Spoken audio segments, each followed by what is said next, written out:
great play by Melbourne in the end. Looks like an impressive young player. Number 19, you look at Langford, and then 20, Lindsay, 21, Jefferson, all a handful of games between them, all starting today. Chance for Melbourne to rip it out of the middle again.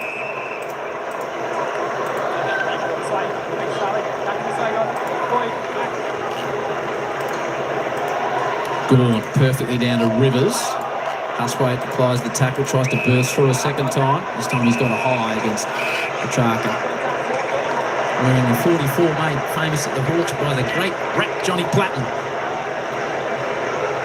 Different haircut to the Rat. Slightly. Still rocks it too, the Rat. I respect that. Josh Riddle's got a similar sort of do. So the Hawks just transition it to the outer side. CJ takes his time. Goes back towards the corridor. Meek and Gorn. Chol. Lindsay. It's a good-looking ball down the outer side off the boot of Windsor. Yeah, credit to Melbourne there. Well set up behind the ball, slowing Hawthorn up. You know, Hawthorn want to have quick ball movement and use their skills out of their back half, but the D's getting their defensive structure right.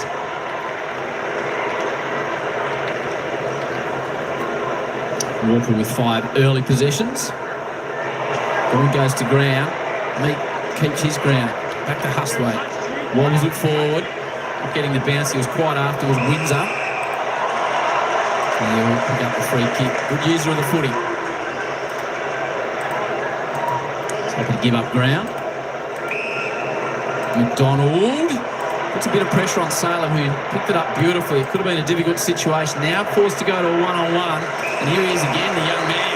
Yeah, good in the air again there. This one felt to fallen down a little bit awkwardly, but so valuable to have a wingman that can take a mark overhead like that as a bit of a bailout option. Harvey Langford in front of Morrison. Then Royan.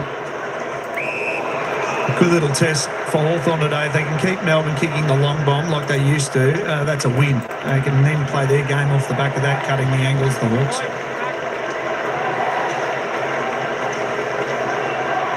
Good contest early in the ruck. Meeks kicked the opener for the Hawks, out into space. First side of Ginnivan. Sharp gives him no room. Applies a good tackle. Advantage paid, so they go deep. Pickett's caught behind the foot. He wasn't expecting the advantage, and Hardwick was aware and awake. Goes to centre half back. And this is where they're so dangerous here, when they can take the ball out the open side and go fast. Yeah, imagine the Hawks would want to try and spread the demons, get it away from in close today. Just shorting it down the outer side is Connor McDonald.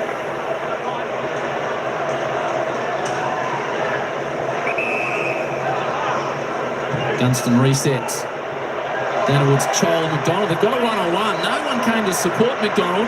Chol takes on the tackler. Ginnivan dangerous around the sticks. Clever hands, Bruce. The ultimate goal sneak. And Bruce gets his first. There's a beautiful contest then by Mabiel Chol, one of your ex-teammates, Jack. I'm sure you taught him this, but I've loved his body work and his development of late, just to be able to be really aggressive. Watch this contact he makes on Tom McDonald. Doesn't mark the footy, but his ability then to be able to get back to the contest, be able to get the handball out and be involved in the scoring chain is really important. It's something we've started to see more and more in his game. Yeah, it's the same sort of value as a mark there from Mabiel Chol. You know, there's a quick player, you can protect the space out the back and basically make your defender null and void by getting them under the ball. And then from there, just the skill set from Hawthorn is they just run in waves. They've got so many good small forwards, that just get to the right place at the right time. And sure enough, a man who has kicked 500 goals as well was there to kick another one. What type of character is he, Mabiel Chol? Fascinating. He's a smooth operator, Mark. Very smooth. In the ruck now. He's in the ruck now against Van Rooyen. Pickett bursts through. Nice to see him in the middle. Back to Windsor. Spits it out wide. Sparrow gets a step on. CJ just over the top of Langdon. Here comes Pickett. Arrives on the scene. Took 2 Hawks to stop him. One was Hardwick. Clever hand pass. They'll look to go through the middle. Aim on. Sends it out in front of Moore. McDonald provides the fist. First real sight of Watson. The Demons do well. Chandler. And a nice smother from Watson. There's good footy there from both sides. Just the the competitiveness of Tom McDonald to get across and spoil Dylan Moore, and then Nick Watson involved at ground level there, and Max Gorn sitting on the bench.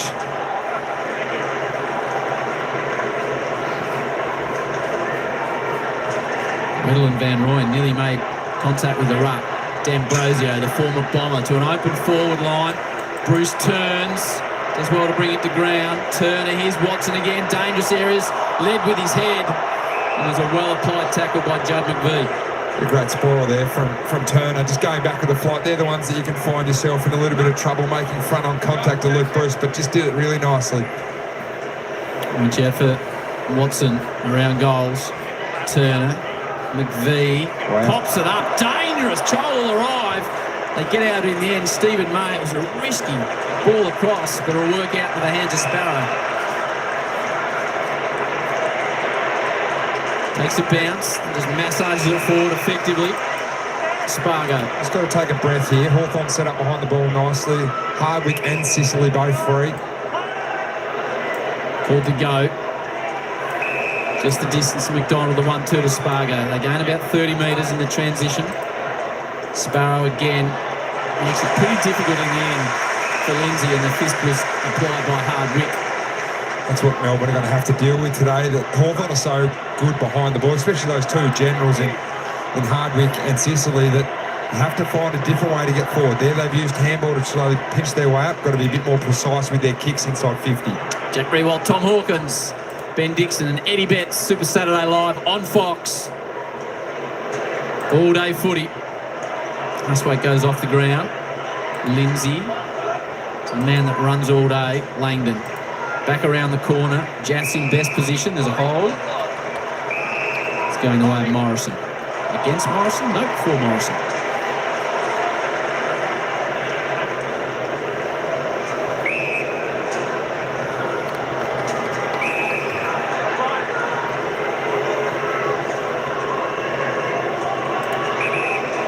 Ward bites off beautifully to Newcomb. He's got Oliver for company. Casually centres it to aim onto the Hawks. Tripping through the middle of the MCG with ease at the moment. McDonald, here's the important kick. Spreads it out wide. Watson, good spoil, came from behind from McVie. Demons still under pressure in defence. Langdon, did he pull it in? He's got an issue. I think it'll be Watson was the man that applied the tackle, and he'll be very keen for a kick towards goal. You spoke to him pre-game, he was up and about. He was up and about. Picked one in the warm-up. He did. Eddie Betts, unfortunately, didn't. A great goal kick. Eddie Betts missed from the pocket there, but I think Watson probably had the first one absolutely sewn up, and Weddle came back and spoiled his own teammate there. But the follow-up there, as soon as that slip happened, you could see Watson saw the opportunity to get in and actually get a free kick. Made the tackle, but he saw the opportunity to have a shot on goal, and now looks to convert. Missed a couple of set shots already, the Hawks. 12-7 for Watson.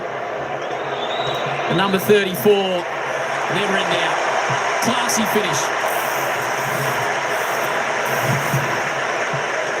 Yeah, great little finish there from Nick Watson. He's kicked truly. Some of his teammates have missed early days, but this bit of play was set up perfectly from the back half. And Hawk, you put it on the agenda early, is that they want to come through the middle of the ground, and it was kicks like this. Yeah, look, often those kicks can be a bit risky, but the holes open up. They're patient from that back line, and they're also willing to pull the trigger to be able to open the game up. And you can see how damaging they are when you can get the ball over a layer or two of the opposition defence. But you know, Nick Watson, chatted to him early in the coverage, but he's small in stature, but he is so important to them in their forward line. Brings so much energy and must give his players and teammates so much confidence. It starts with the pressure though, Hawk. He did a smother up here on the wing, and then he went back and did a second effort down that forward line and got the free kick. Going the way of Gawn. Thought about the hand pass to Bowie, elected to just drop it forward by Boot. D'Ambrosio gives Chandler a little bit of room in the sunshine. Shane Warne stand. Back now to Windsor. High entry inside 50. Sicily and Weddle, they can raffle it. And Weddle comes up with the winning ticket. Just been watching that matchup once again, the Newcomb and Oliver. Just such a different role for Clayton. He's so hungry for the footy, but you could wrap the ball in bacon. He's not going to go near it at the moment. The ball in bacon. It's really laughing in the back room there. Oh, gee, he's taken down after he got rid of it. And Sicily's not happy. He's just got to be careful with Sicily. Gives it back to Spargo. They could have easily reversed that. All's well that ends well. So there is the ball wrapped in bacon in the hands of Newcomb. This is them starting to just drag Melbourne's defence wide. They want to come back through the middle, otherwise they'll bail out long. 4 disposals for Newcomb. Oliver yet to handle the footy. Gone in front. And he's so hard to shift there.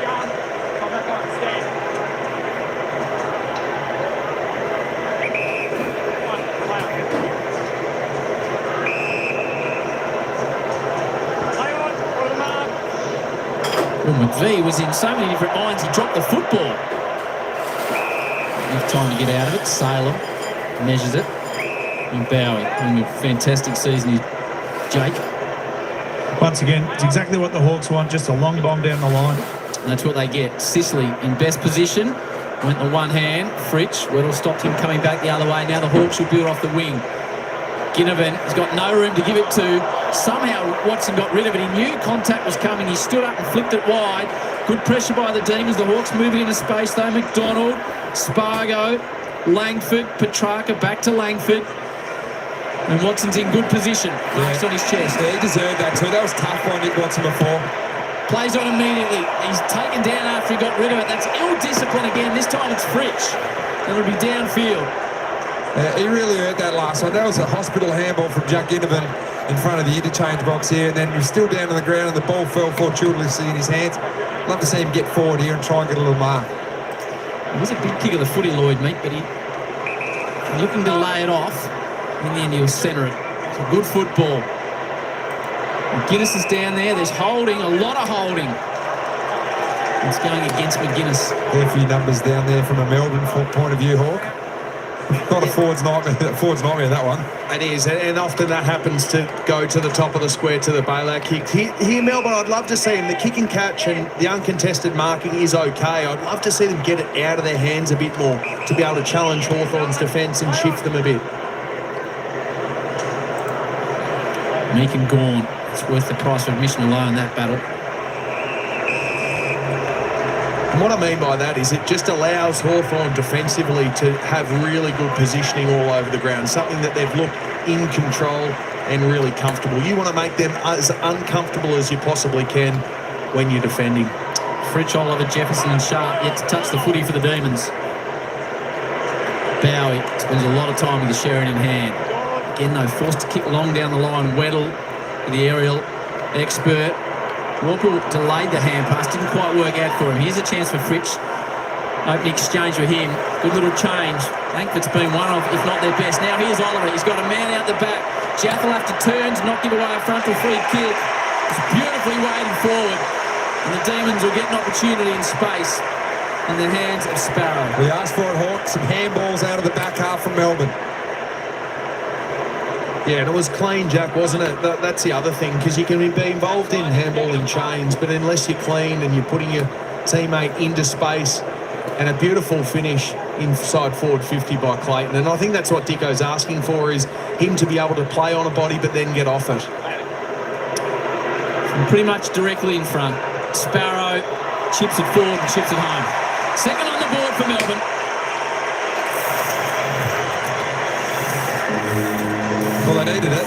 It had been all Hawthorn for the last 5 to 10 minutes. They'd really been pushing hard forward, and that long sort of chipping style from Melbourne, it was Jake Bowie who's had a fantastic year, and he was the one that set it up. As soon as he let that go there, and this ability to get to the contest, you can see them lining up. They were ready to go, Melbourne, from a turnover. But it was also their pressure then too, Jack. So Hawthorn set really well at ground level. They won the first possession, but it was their pressure that was applied to turn the ball back over and then run in waves back to goal was probably the most pleasing thing for Simon Goodwin and his coaching staff. It's a nice finish there from Thomas Barrow as well. Kicks truly. It's only a 6-point game now. Fourth goal of the season for the number 32 for the Demons. Ward tries to burst his way through the pack. Oliver's touch was important. Ward's touch was really good because the hand pass was rocketed out. They come back to Turner off half back. Access is Bowie. Gives McDonald a bit of space. Now back to Salem. Good defensive pressure from Chol. But Melbourne work their way through half back. He's having a great year, Jake Bowie. He's their general down back now. Without Jake Lever, he sets them up so well. Sicily, Hardwick with the fist.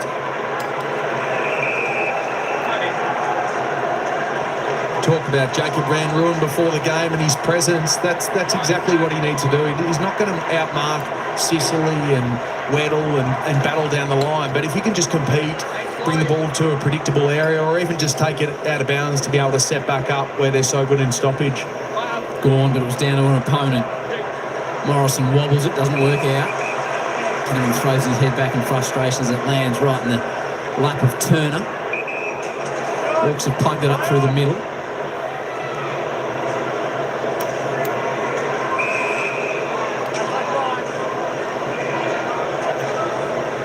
McVee with time and space. 30-metre ball down the line, kick it straight to Jaff. Yeah, he had the short on Tom Sparrow just to take an uncontested mark down the line where they can continue to build the ball. But clearly two different attacking styles. Melbourne want to mark the ball. They're not as confident in taking the ball forward until they get past halfway, whereas Hawthorn, on the other hand, they like to take the game on, attack the middle, take attacking kicks and get the ball going fast forward. And the beauty about that is they've been playing this style for a long time, the Hawks, the quick game, the angles game, so they know how to defend it as well. Moore creates space where few could. Opportunity now for Newcomb. Comes all the way across to Morrison. So the leads will come now. Happy just to go to access McDonald.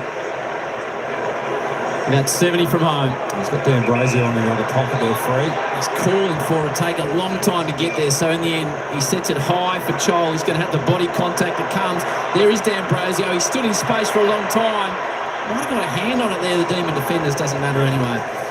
Seeing his non-favoured right foot there, Massimo D'Ambrosio. He was sort of standing on his own and was on early. Still found himself at the front of the contest. A good contest by Marbio Chol there again as well, 1v3. Hawks by 7 points. Inside 50s, Hawthorn +2. Disposals relatively even. Meek, Gawn. His front position. Meek does well. Nope, he's given away a free. How are you seeing the ruck battle early? It's been interesting. I think Max has got down the line a couple of times and taken a defensive mark and an offensive mark, but still Lloyd Meeks had the ability to get forward and score and has another chance to do it now. He just kicked it straight to Sicily. So all eyes will be on the kick. It's interesting, the Gaunts just handed Meek over to Stephen May to free himself up. Gawn standing down the line, which is why Sicily didn't want to kick. Ward was aware as well. He's run enough to be able to kick it over Gawn, but goes short. Turnover, Salem. You don't want to kick it straight to him, so if you can break that man on the mark and get sort of 10 to 15 metres over it, Max is not in the right position there. Salem measures it nicely to Langford, who's been impressive. Kick the opener for the Demons. And Rivers.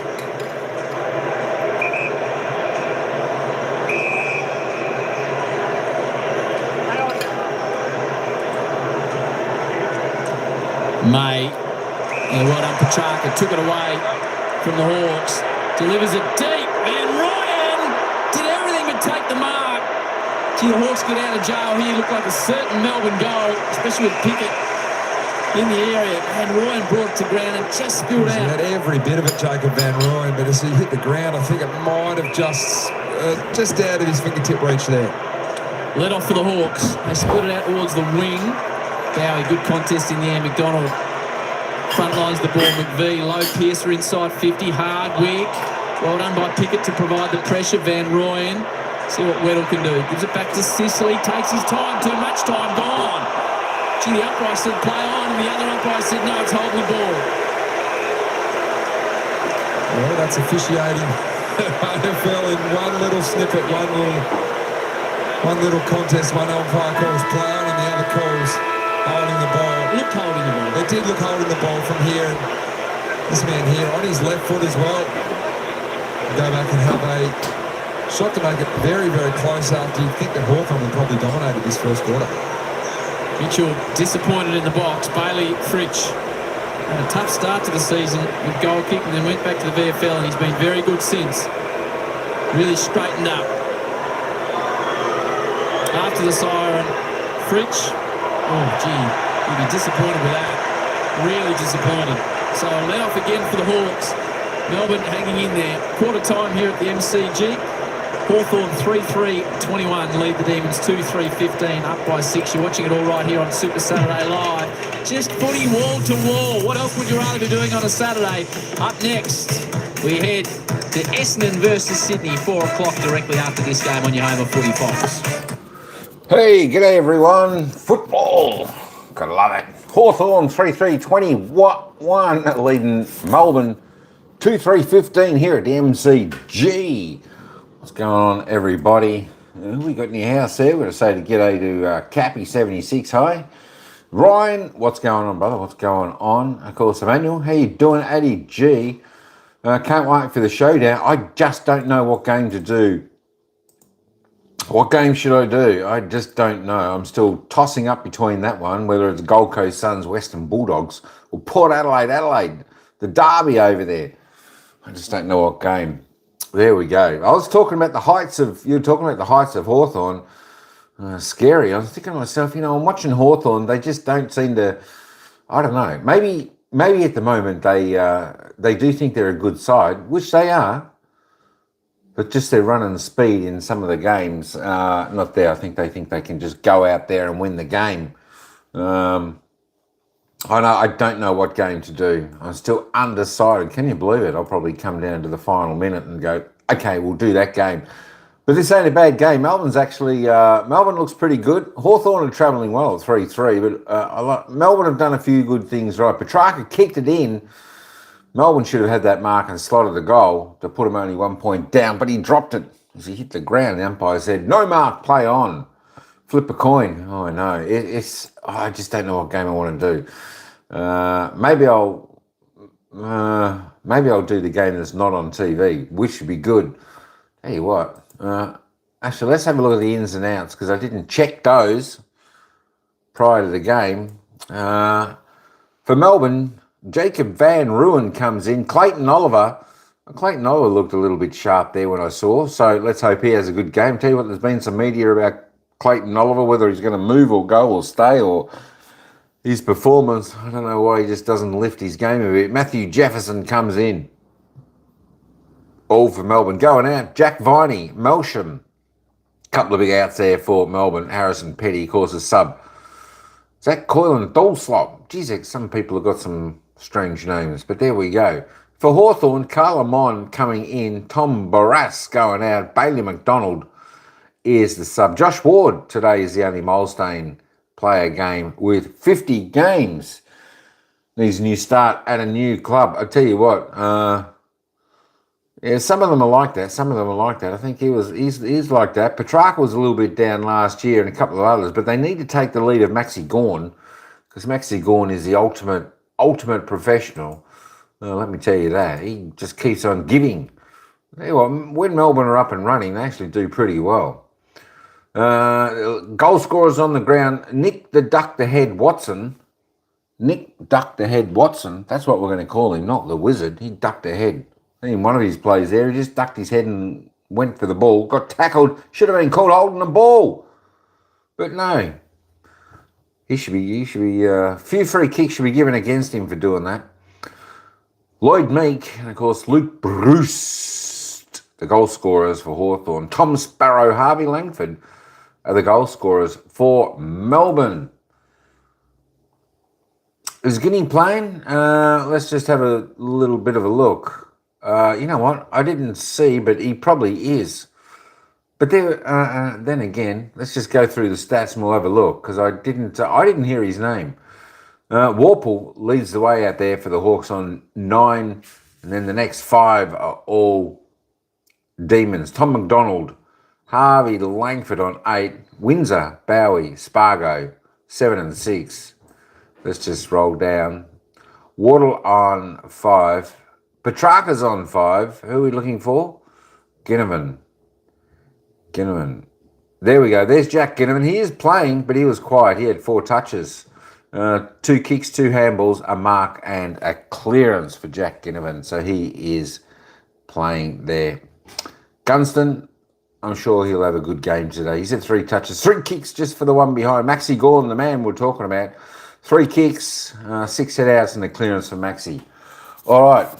They've got they're about to, no, they're not there. I was going to say they're about to start, but that's just a replay. We're 25 seconds away from the next game, the next quarter. My gosh, I was thinking about Essendon and Sydney. Essendon and Sydney should be a good game. Where's that been played? Marvel Stadium. Should be a cracker. I tell you what, the crowd looks reasonably good out here today at the MCG. It's a beautiful day. Beautiful day at the MCG. Temperature-wise, it's about 17, 18 degrees here in Melbourne. Sun shining. Can't ask more than that for an autumn day. All right, let's head back down to the ground. That's the Hawks by 1 goal. Let's see what happens. Can Melbourne continue some of their impressive play, what we've seen, or can the Hawks pull away? Let's find out. Might be able to. Good to see him here watching the footy, and he loves good mates with Christian Petrarca, so here to support a mate today. Telling me on the break you thought that Jack Jumpers could try and sign him. Why not? He'd probably buy the whole NBL if Larry Kessel, I reckon. Might have to mortgage the state. All right, back we go. Huswaite starts in the middle with an early clearance. Warple gets away from Petrarca momentarily. McGuinness, nice one too. Warple's got the overlap in the hard-running Jarman Impey. Runs his full measure, goes inside 50. Morrison will stay down. Chol, Ginnivan, Watson, all the smalls are there. Good little bit of play there from Hawthorn, just getting the handball game up and going. Predominantly kicking in the first half.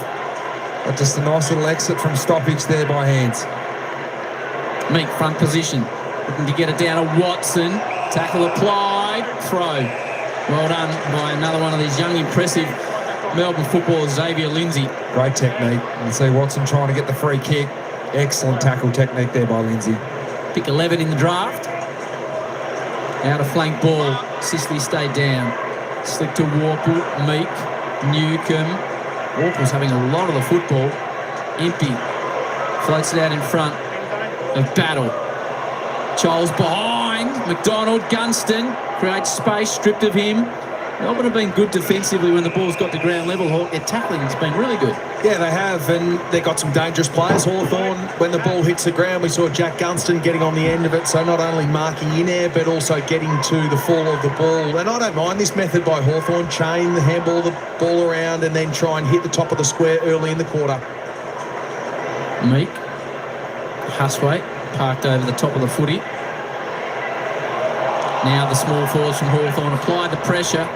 Alright, snap out of the pack. Gunston, you would have played a lot against him at the Cats. What was the general Geelong theory on Jack Gunston? Well, it doesn't just take one to stop him. Jack's a player that continues to move, creates a lot of havoc when the ball's in his area. A very, very talented player and really important to what they're trying to do and has been for a very long time. There's Langford again. He's best on ground at the moment for the Demons. And there's Brady Betts. Couldn't kick a goal in the pre-season, but he's back marking. I'm very happy with it too, wasn't he? I reckon he was calling for it. I told Cos he'd hit me up, and that's what he did. He can't look worried. And Hardwick sends it down, gone. I was going for the golden fist. This is what Hawthorn have to be careful about bombing it though. Max Gawn is so good at positioning himself behind the ball, and it's a challenge for Lloyd Meek and the forwards of like as well from Hawthorn to bring that to the ground every time Max is there. Good contested mark, Hardwick. Really nice fly. Sort of hung in the air, goes back to Giath. Van Rooyen provided protection too much so. You can see what Van Rooyen was trying to do there, come up and protect the other side of the ground by sort of standing lateral to CJ, but he stopped 2 metres closer than the mark and 50-metre penalty paid. You're just high alert when the Hawks are trying to move the ball fast. They keep the ball rolling. They want to switch, make the ground big. Battle points deep and drops it in a clever little kick in the end. Moore, McDonald, pressure comes, throws it on the boot. Langford's everywhere. Every time I look in the glasses, Jack, there is Harvey Langford. Yeah, he's covering the ground nicely. I love that Simon Goodwin's playing him on the wing and sort of allowing him to be free-flowing and bring his strengths, and Winter's the other one they like playing on the other wing. 9 disposals leads Melbourne. Walker had 13 for the Hawks. We're looking to affect the turnover again. Huswaite camped over the top of it. Manages to get it out. McDonald, not quite so much. Impey puts his head over the footy, as does Oliver. Comes out the back. McGuinness stripped to the footy. Lindsay, Pickett. Off you go, Cozzy. Takes a bounce. Thought about taking the second. Gave it again to the hard-running Langdon. He runs out of room. Clever hand pass back to Van Roy. And this will be a battle now. Giath, Pickett. Giath, there's a pigeon trying to get a hand in there as well, or a wing. One of the two. Spills out though to Sharp. Approaches 45. Keeps it low, but hooks it. Bit hard for a pigeon to get a hand in. I was going to say, there's only one pigeon out there. But this is better from Melbourne. Like, you can see the speed of Cozzy Pickett. It's dynamic. It just changes the game, Hawk, when he gets it. Yeah, he certainly does. And he's a player that plays through the midfield and then gets back forward. It's almost like you'd like to have 2 or 3 of Cozzy Pickett in this Melbourne Football Club side. He's a player you come to the football to watch play. Sicily into the shadows. Gawn and Meek. It's a contest and a half. McDonald front position. Another one for Warple. Shield. Just leaving it behind. Moore. Gunston delayed it cleverly. Good tackle though. Petrarca will send it back the other way if he gets a bit of space. Windsor. Chipping ball. Gawn. Meek. Comes to ground. Chandler with a bit of speed. Wants to go in the corridor. And then sends it very wide. It'll work out though. It hung up a long time and lands in the hands of Matty Jefferson. That was beautiful by Chandler there, wasn't it? Hawthorn were really set well behind the ball. He only had one option in the end, and he picked out the right one on the opposite foot and hits Jefferson in the pocket. Thought he charactered 2 goals on debut and then busted his hand in his second game. Went back to the VFL. A bit of check side. Doesn't quite get the check on the side. He's watching too much of Eddie Betts in the pre-game from that pocket there, and it was nice by Chandler on the right foot. There's not many left footers that can kick right like that, and just popped it nicely over James Sicily, who's guarding the lead lane. Battle.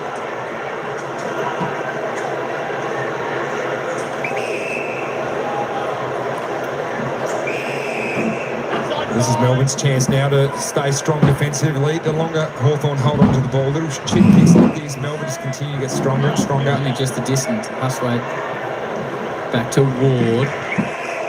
Just short possessions lands in the hands of McGuinness. Son of a premiership Hawk himself.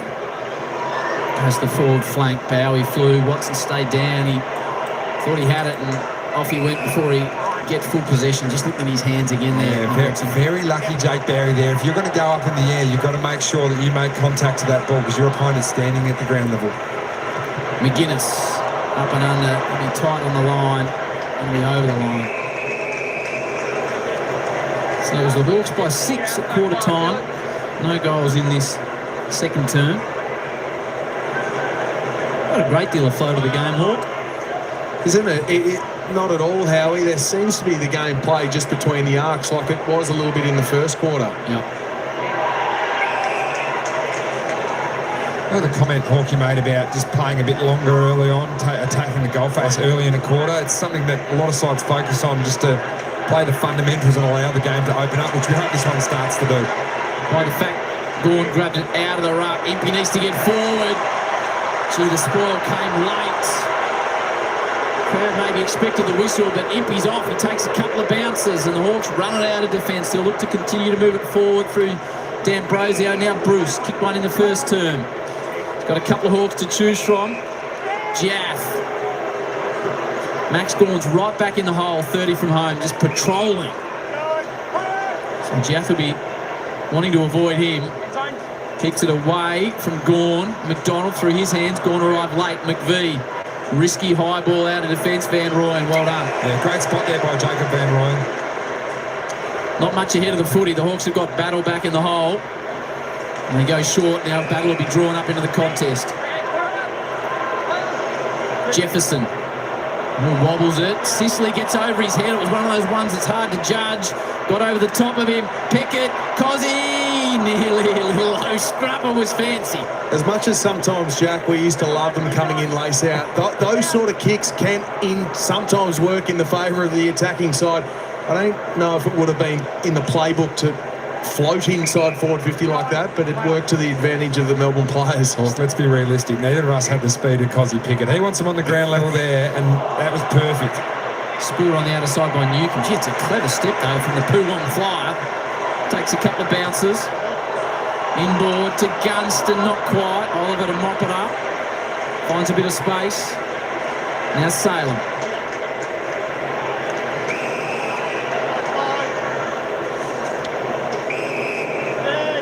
Melbourne onto Langdon. Drops it, Battle. Effective in the air. Ward. Now down Brosio, looking to exit to a one-on-one. And Bruce may have given away a free. Oh, just the extent of the arms there. And got in the back of Windsor and 50. Oof. It's disappointing there from Luke Bruce. Free kick's definitely there for a push in the back, and then just didn't give the ball back quick enough and pinged by the umpire. Took a while for the parachute to come out to slow down Brewster. Didn't want to give it back at all. That result, Caleb Windsor will line for his third goal of the season, make it 2 in a row and bring it back to an even game. The opener of the second term just gets away from Windsor, second poster down that end. It's going to make the most of those opportunities, especially when you get Hawthorn on the ropes, which Melbourne do at the moment.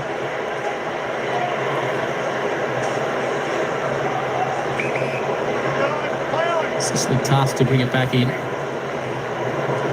Has to split one to Warple, but it lands in the hands of McDonald. So Melbourne pressing, repeat inside 50s. Pickett's deep in the square. Max has got forward on Meek here. It's a disappointing entry in. Well, it's disappointing because there's 4 Hawks in that pocket ready to cover that ball. It was just Tom had options inside, so just didn't have a look. They're struggling to get out of D50 at the moment, the Hawks, though, Ben. They are. They're really struggling at the moment, and you can just see the high flyers. The Hawks get on fast play. And that's what they're trying to do now. Ahead of the footy, Bruce has got a step on Bowie. Doesn't quite get the bounce. Good enough to get away from the tackle. Good hand, though, in by Stephen May, the big defender. Yeah, that was a critical contest there. The Hawks are away, and now Melbourne get a chance to counter-attack through Windsor. Takes a bounce. Hand pass, good build-up. Petrarca, not the distance to Sharp. He must have known it wasn't going to be the distance. Falls down to Langford, tried to bluff the umpire, was never going to work. Huswaite, with options in the middle of the ground. Dylan Moore's deep. They set it up in that area. If he holds his ground, he will. He plays on Dylan Moore, takes on Salem, needs to kick it in low one, just inside the post. And the Hawks get the opener of the second term.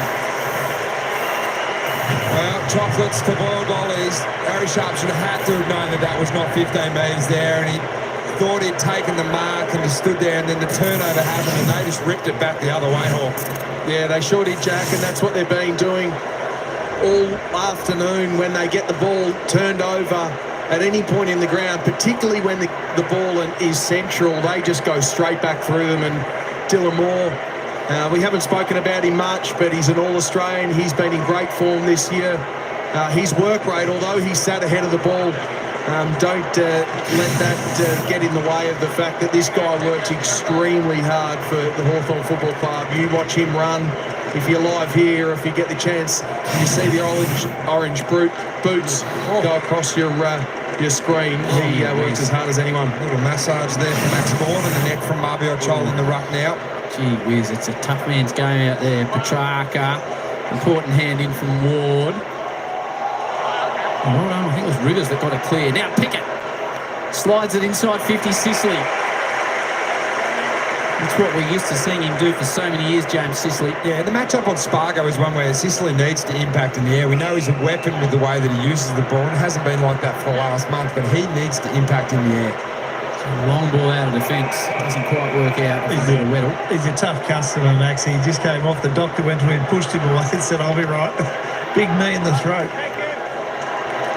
Marbiel's dished out a few of those in the last couple of weeks, mainly to his teammate Lloyd Meek, so I'm sure Lloyd's happy that it's going the other way. Warple in the ruck versus Van Rooyen. Something broke down there for the Hawks. Rivers. Important little touch there at ground level, D'Ambrosio. It's been a great pickup since he came across from the Bombers for the Hawks. Yeah, usually Charles takes the centre bounce and then Weddle comes up to play in the ruck. Weddle defending at the moment on Cozzy Pickett, so Huswaite's taking the ruck. Now Huswaite's in the ruck, so something unusual going on there. Really taking advantage of the fact Gorney's off. Petrarca bursts through Bowie. Chipping ball. Weddle. Fists it back inboard. Touch risky. Impey's there though. Weddle comes a second and third time.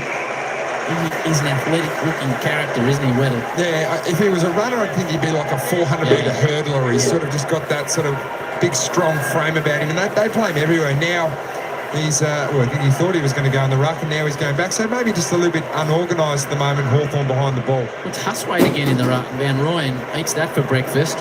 Shank trying to go inside 50. Petrarca steps, squeezes it forward, and kicked it straight to Harvard. So the Hawks well set up behind the ball. Chance to access the middle of the ground where they like to be. Aim on. Battle. Sends it deep forward.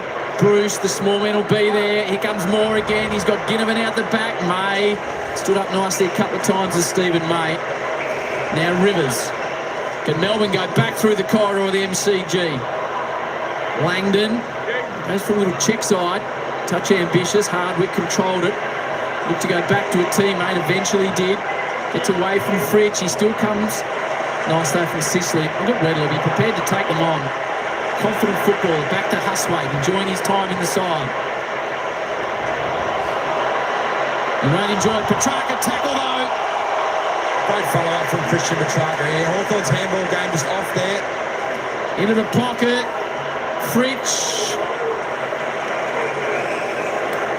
It's turned from a game that was a little bit sort of slow in contest early, and now it's really opened up in the last 5 minutes. Both sides making a fair few errors with ball in hand, though. Jack Rewalt, Tom Hawkins, Ben Dixon, Eddie Betts. Melbourne versus Hawthorn, then Essendon versus Sydney. The showdown coming as well. Great day to be at home watching the footy. Weddle's made his way back into the ruck now. Huswaite beaten twice and 2 clearances from Melbourne, and Weddle comes up.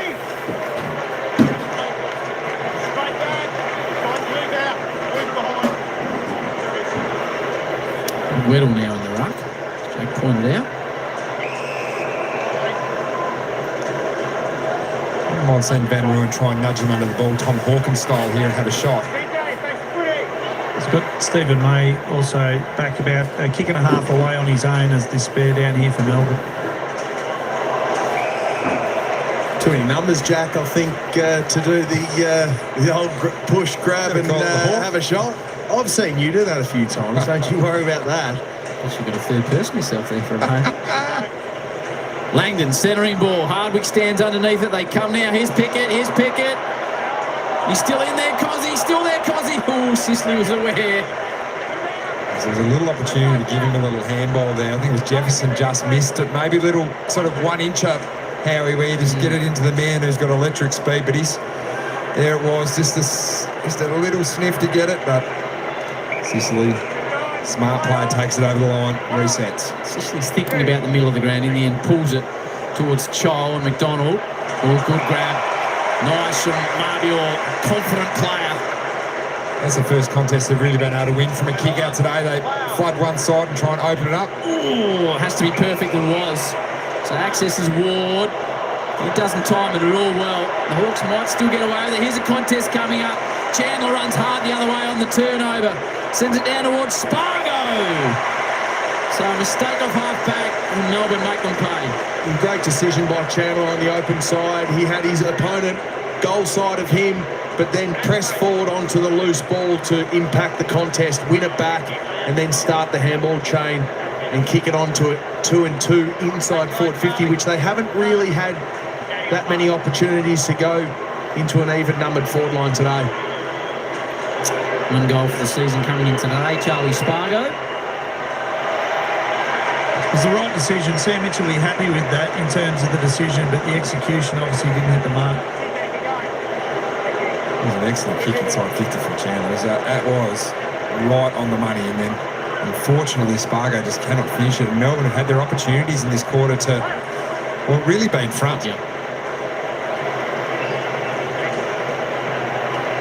Weddle, big fly. He will take mark of the year one day, that man. Lindsay wobbles it forward. Battles in good position. Two Hawks hit each other. Here comes Cozzy. It was leg. Got to be a free. Oh, they didn't pay it. Didn't pay it. Sicily went round the post as well, so there was a lot happening in that passage. Two Hawks ran into each other.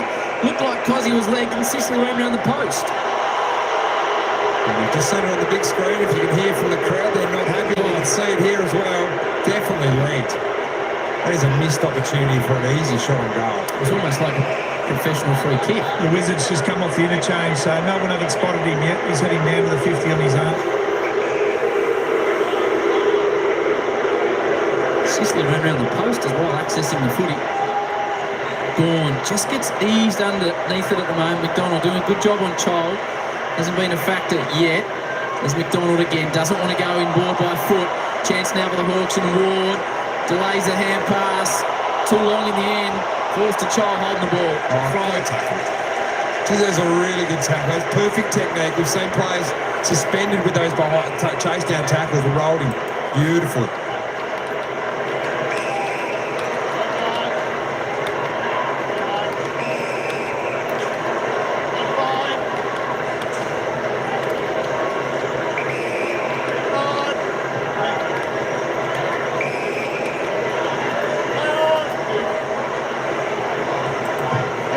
So on the number 3 for the Demons, Sicily provides the fist. Petrarca knew he had to release it and did. Van Roy and Rivers, good build up on the outer side. Chandler starting to get involved in the game. Spits it into the pocket. There is Cozzy. Let's just have a look at the replay of that potential trip that wasn't paid involving Cozzy Pickett. The two Hawks run into each other. That's a throw from Sicily. There's a lot happening in that passage, Dicko. Another into the ground, Jack. He just kicked goal of the year right now, I think. Pickett gets free, drives home. Can't get it into the target. Fritsch does well to try and keep it in. Sicily takes him out.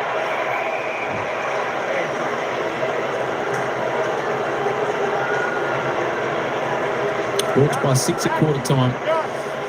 1-0 for the turn from Dylan Moore. Scrappy affair so far. The Hawks by 9 points. There goes 5 to the Demons. They've had plenty of opportunities, plenty of inside 50s.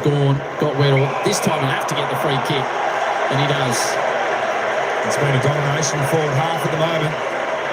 It has, Jacks. Melbourne have spent 68% of time in forward half, resulting in 15 entries to 8. So they need to capitalise. You've mentioned it a couple of times, though.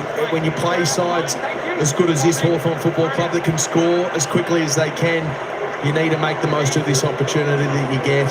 And that's inside 50 ruck contest. Max Gawn versus Weddle. Melbourne will be happy to see that throughout the day. So now Pickett gets his opportunity. Cozzy from no angle. Turns to the crowd. And Melbourne get their opener of the second turn off the boot of that man, Pickett.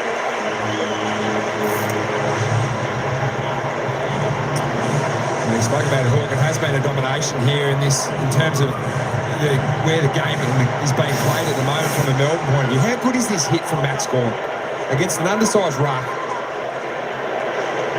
Look at that. And that is why this week they're talking about him being potentially the greatest ruck of all time. What he's done, all Australians, with the craft to hit it to one of your best small forwards or your best small forward. And that's why you get an opportunity like that. Yeah, you do, Jack. And it's clearly a set play to be able to create space for Cozzy. We saw Langdon, we saw Petrarca just sitting back, giving a bit of space on defensive side of Max Gawn's hip, and he found the space beautifully and wrapped really well by Cozzy and finished beautifully. Meat was on the wing. I think he'd just come onto the ground, hence the mismatch in the ruck. So the Hawks drive it out of the middle through the legs of McGuinness. Turner, McGuinness, Newcomb. Back to D'Ambrosio. Wobbling kick forward. Watson in good position. Caught one high. Melbourne fans just starting to get a bit edgy here, Hawk. Yeah, look, he was a touch stiff, but it was there. He was over the shoulder. Tom just lost sight of the ball when it came inside forward 50. Another one of those dirty kicks that we talked about earlier on in the game. It's amazing how many times they result in an opportunity for your club when you kick it inside forward 50. 3 goals via the Tigers. Nick Watson. Kick one in the first turn. Slides out, opens up the angle. Watson brings it in nicely. Tells the crowd just to quiet down a touch and kicks his second.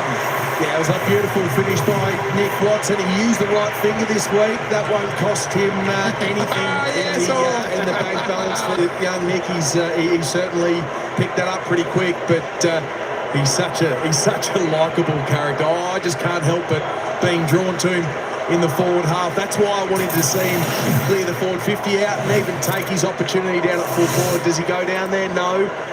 But, boy, he's going to be an exciting player for not only the Hawthorn Footy Club, but for many other clubs to watch in the future. Yeah, you can see he crosses himself over a little bit with his kick. So he comes out the side, and here's the shush with the right finger, as you put it, Hawk, and not the wrong one, which has cost a few AFL players the few dollars this year. But he crosses himself over, and that's why right at the end of that kick there, the footy starts to swing back the other way. Gawn, Meek. So Hawks respond quickly through Bowie. Out to the open spaces. Hardwick, Sparrow. Sparrow's got the speed. Hardwick's got the smarts. Good tackle. Good tackle. He's got him. What do you mean he crosses himself over? Well, once you start to go out to the right, and Watson's doing it for a little bit of extra distance, you start to kick and open your hip up a little bit more. The ball will start to go left naturally to start off with, and then it will start to shape back the other way. Great description. Jack Rewalt and Tom Hawkins cold kicking guns themselves in the box on Fox. Lindsay, Weddle's got position on his man. Battle provides the body. So you're looking at 6 scoring shots to 4 this quarter. Melbourne have kicked 1 goal, 5, and at the moment 9 points down. But you'd think the way this game's going and the weighted numbers, and certainly from a forward half perspective, is that how Melbourne have been able to generate their scores. If it keeps up, they should start to get in front on the scoreboard. Hurried snap forward. There's another palm there from Max Gawn, just on a platter to Christian Petrarca. Who's getting busy, Jack. He's up to 9 disposals for the quarter. Ed Langdon 7, Kazai Pickett 7, Windsor 7. So some of their leaders starting to get involved in the game. Heyman trapped in the pocket slightly. Ginnivan, haven't seen much of him. Yeah, they really struggled down the line from a long point of view. And Ginnivan hasn't touched the ball this quarter, and their forwards are probably getting beaten in the air. Gunston at the moment is the deepest forward. Their representation around the centre part of the ground just hasn't been good enough, and that's where Melbourne have really dominated in the air and then at ground level as well. +6 inside 50s for the term, the D, 16 to 10. Hawks lead 2 goals to 1 for the quarter. Oliver, slick hands. Langford's got a problem. And the tackle comes from the industrious Dylan Moore, who gives up ground. Jaff takes a couple of strides. Piercing ball into the sunshine was absolutely well weighted to D'Ambrosio. Here comes Weddle now. He will take them on. Slips it over. Badley's got Weddle again. Scrubs it forward. The turn is there. It's poor skills there from Hawthorn. Good build-up, but there's a wrong kick going inside 50.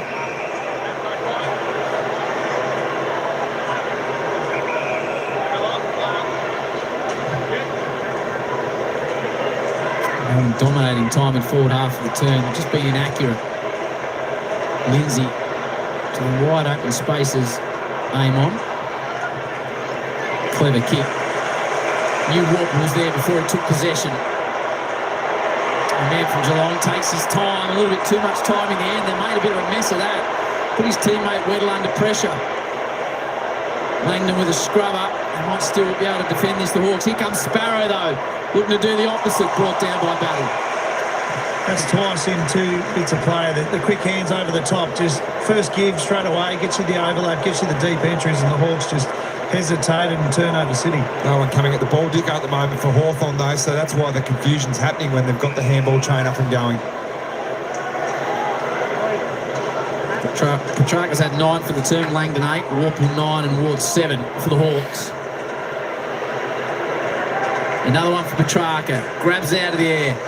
Sicily, there's the spare man out and takes a good strong mark.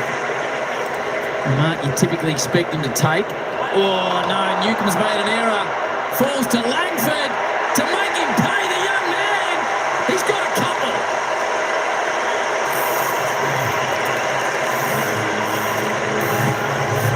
Opportunistic, Hawk, isn't it? When you don't sort of fall on your hands very often like this, and on the right side, which is the left side for Harvey Langford. What a good finish. Yeah, that's a beautiful finish by the young fella, Harvey Langford. And it's come off the back of a really proactive team defence, and that's led by Tom McDonald and Stephen May down back, playing proactive positions in front of their opponents. So when Hawthorn have the ball and they get it on the open side, they look up and they see McDonald, they see May in really good, strong positions, which then allows a bit of pressure to come back onto the ball carriers. So I think their defensive system is really playing a hand in some of these forward half turnovers that they're creating and then scoring off the back of. Melbourne looking for 4 wins in a row after 5 losses to start their season. And they're back within a 2-point margin, the D's. 2 goals apiece for the term. Gawn just placing again to Petrarca. It's magnificent to watch. Oliver gets one high. He's really becoming dominant in the last 10 or 15 minutes, Max Gawn. Only 36 seconds on the clock, so Petrarca dumps it forward. Gawn's down deep now. He's everywhere. Here come the Demons again. Sparrow is looking for Chandler. Battles Sicily. D'Ambrosio ducks his head, takes on the tackle, needs to squirt it out, does. Snap out of the pack, Langdon. Right side for a right footer too. They've been peppering the sticks, Hawk, the D's. I think Simon Goodwin and his coaching staff would still be really happy with what they've got. Obviously, you'd like to think that you would kick a better score, but the fact that they're playing the game in their half so much is a real positive thing.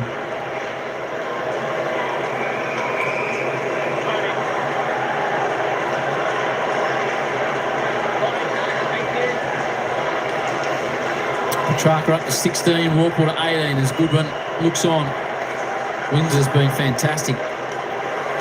And Langford, oh man, 13 disposals and 2 majors in the first half. Not free-flowing, but tight here at the MCG. Hawthorn led it by 6 at the first break. Half-time here as the shadows creep across the ground. A bit for Sam Mitchell to think about. Houston Petrarca with a dominant term. Hawthorn leader at the major break, 5-5-35 to the Demons, 4-10 34 by a point.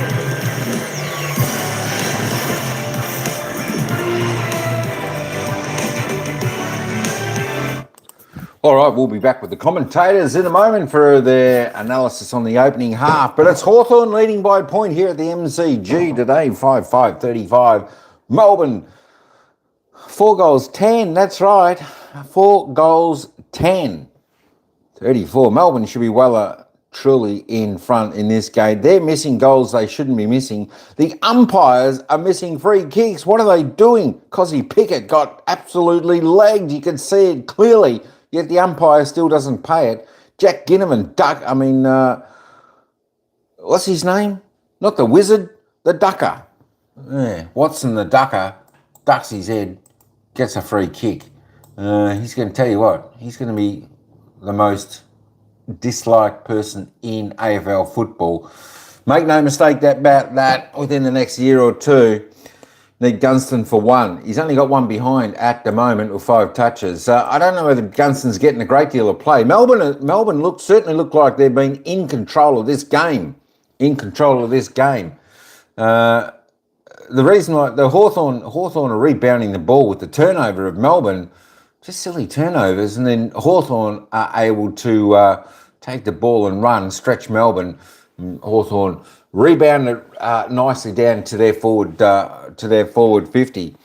So that's what's sort of happening with Melbourne and Hawthorn. Melbourne does. That's what someone said. Who's winning the game? Well, Melbourne looks like they're in control of this game, but Hawthorn leading by a point on the scoreboard. I tell you what, Hawthorn are very lucky.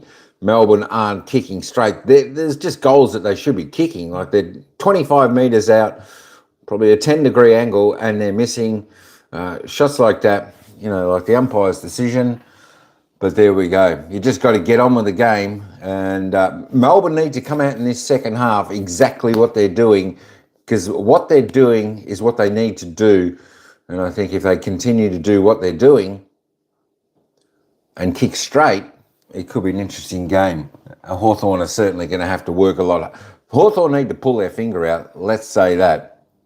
They look all right when they transition the ball back. They get a little bit of speed on the ball, but this isn't like the desperado of Hawthorn that was seen over the past few weeks playing today. I think they must have thought that Melbourne was going to be an easy beat, and that's certainly not the case today. Melbourne are certainly bringing their game today out there to play. If it keeps going like this, I definitely think Melbourne can do it. But they got to kick straight. 4 goals, 10. Tell you what, it hurts them. Kicks you in the butt. So I always say, when you got your opportunities, you must take them. You've got to take your opportunities, or the opposition can just go down and get a couple and, deflate what's happening and all the hard work you've been doing. Anyway, that's Hawthorn by a point here at halftime at the MCG. Beautiful day here in Melbourne, 17 degrees. It's just a ripper. There we go. Let's have a look at the goal scorers. Let's have a look at the goal scorers for the game. Actually, you know what I want to do? I want to bring this in for the Hawthorn supporters. This is the ladder. I'll show you the ladder prior to the game. Hawthorn were sitting third, played 8, 6 wins, 2 losses. They're playing Melbourne down here in 15th, played 8, 3 wins, 5 losses. If I turn that live ladder on, Hawthorn will jump up into second position. They'll be there for the day, and then that'll change because Brisbane are still got to play tomorrow. They play North Melbourne tomorrow. I tell you what, everyone's going to be barracking for North Melbourne, who are down there in 17th. But Hawthorn, as we stop at the moment, are sitting second on the ladder. We're going to get back to the stats in a moment. Let's head back down to the commentators. They'll give us a little bit of analysis on the opening half. By the fact that they have been able to get their defensive game up and going against a side that's a very good offensive weapon, but he would like to see them make a little bit more of their opportunities, Dicko. And they've been inaccurate, 4 goals, 10. So I mentioned just off the top, Hawk, had their opportunities, Melbourne, to kick away and put some scoreboard pressure, but they didn't take their opportunity. Yeah, they have. They've got the opportunity to have those shots on goal, Dicko, which I think the coaching staff at Melbourne wouldn't be all that unhappy with. Time in forward half, as Jack mentioned, defensively set up really well behind the ball. So I think it's really positive, and the goal kicking opportunity, that'll turn. And they've played a really good half of footy. I think they, Hawkey as well, the inside 50s, they had 27 inside 50s for the game, but only 4 marks inside. So they've got to start lowering the rate. They're bombing the ball inside 50. Hawthorn are well set up, and then they're attacking from there. Maxi Gordon coming off for 35 disposal last week. And today he's up against Lloyd Meek, so it's been a fascinating battle. But how have we seen it? Yeah, it's been an interesting battle. Max has only had the 7 disposals there, but when Max gets going, and in terms of gets clear hand on the ball, he's so dominant and gives them such an advantage. Eddie, there is nothing like having a good ruckman and putting it down your throat like this. Yeah, especially when you're in your 450 and you've got Maxi tapping the ball to Cozzy on the fly as well. Perfect tap, and then obviously gets a free kick and kicks the goal. But he's an absolute superstar, Maxi Gordon. Good to see he got a free kick there, Eddie. Didn't see Cozzy get a free chip for taking his legs out the goal square right in front of goal. Man, that was unbelievable. The whole crowd knew that was a trip, and if we just watch it here, he was running into an open goal, Cozzy, but just get legged here. So the contest comes in here, 2 Hawks fullback. Cozzy goes and then just get legged there. So the umpires missed that one. That was a free kick every day of the week. You're filthy of those, Hawk, aren't you? And you are. And we talk about the inaccuracy in front of goal, but all of a sudden you get the free kick Ed right in front. Cozzy goes back, kicks it. The amount of confidence that breeds with inside, and then the throw. that breeds with inside your club, and you can roll on that momentum. And you compound that with the fact that they thought they took a mark inside 50. The umpire calls play on for not 15 metres, and then it goes up the other end and Hawthorn scores. So Melbourne have had so many opportunities to score and so many opportunities inside 50. They just haven't been able to convert. And then the Sicily around the goalpost. That's a throw. Blatant throw. Harvey Langford, we touched at quarter time, his role on the wing. He's kicked the 2 goals. Just that great width and marking option on the wing hawk. Yeah, just the extra height that we see right here, right now, when he was able to drift forward and mark the ball inside forward 50. And that's what we're seeing from the modern-day wingman.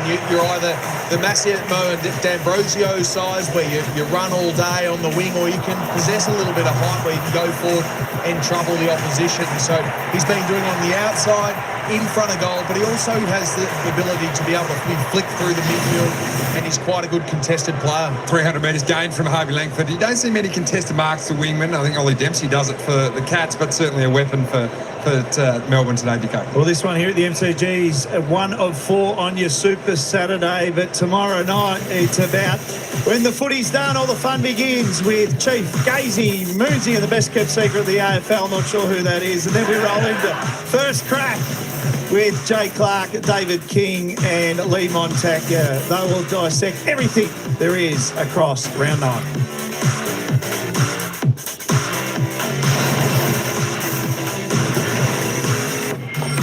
All right, we'll be back with the boys in just a moment. We just got 11 minutes to go before the second quarter commences.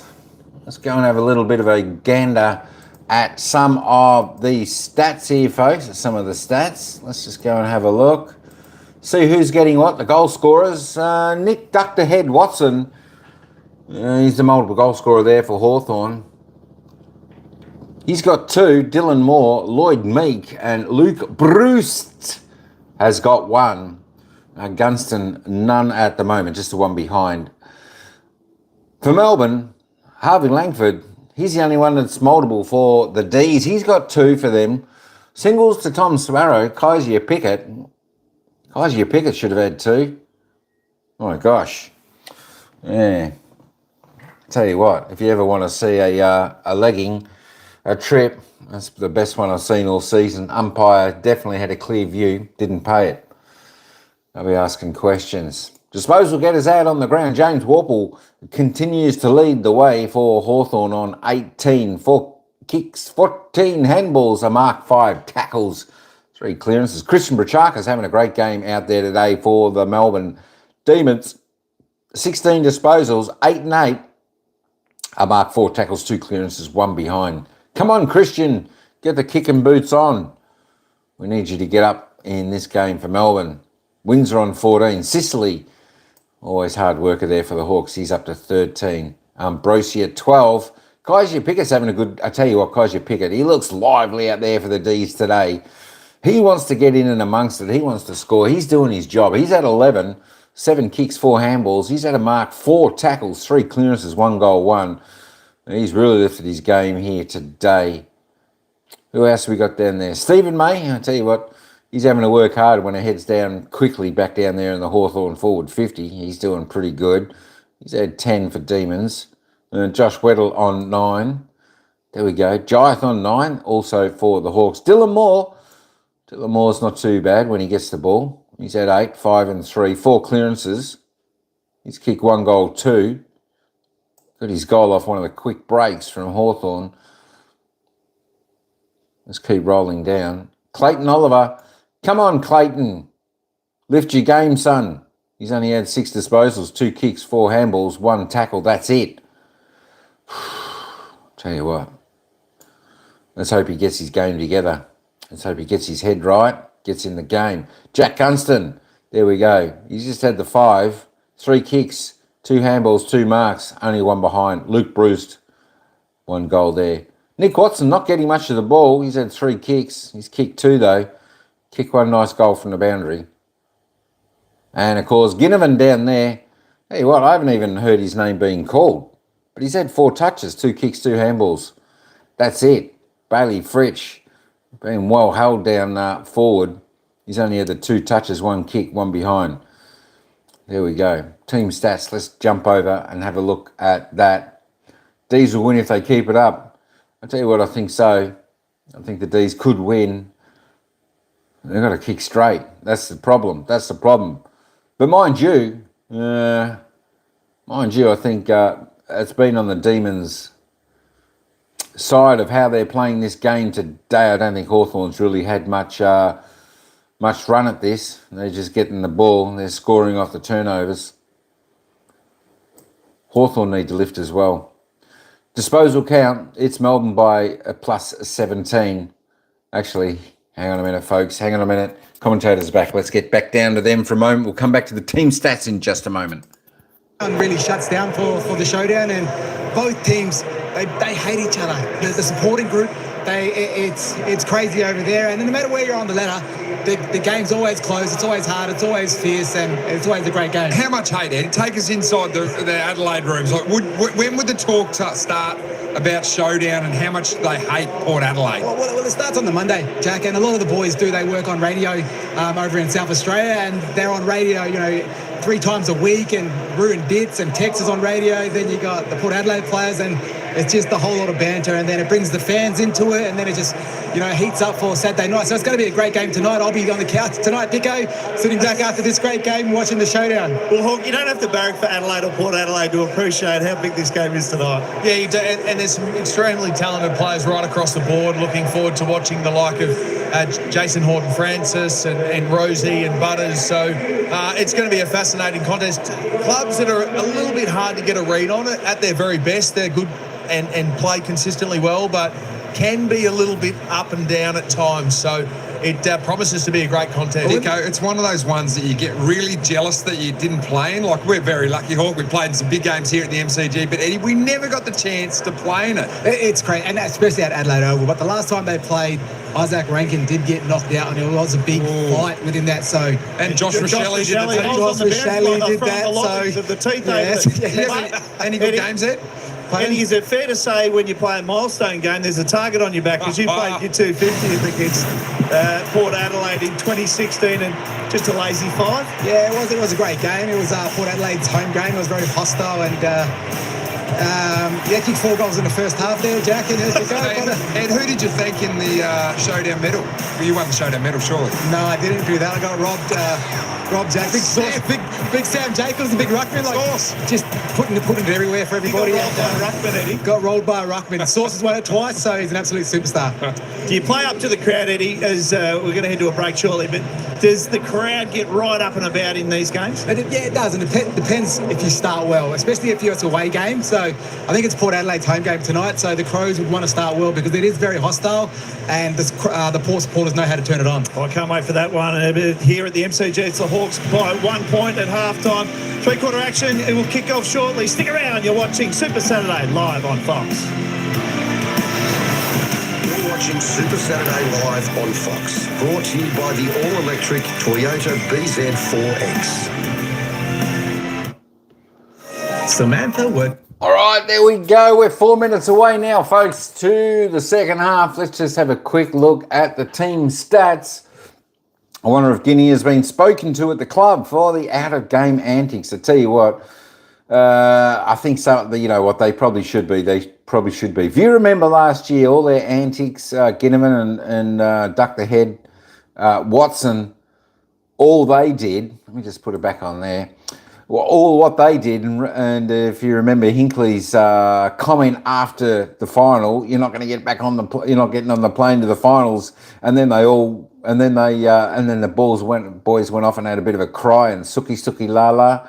Tell you what, if they can't take it, don't dish it out. But yeah, I think they want to get their game going better before they actually open their gob. And Ginnivan is one of those, like Ginnivan's just a player, that's all. He's just a player. That's why Collingwood got rid of him. I can understand with the Wizard, he's he's definitely a better player than Ginnivan. But yeah, I think they need to just let the football do the talking and leave the rest to the rest. Team stats, here we go. Let's have a quick look before we get back. It's Melbourne plus 17. There we go. Melbourne plus 17. You wouldn't think it.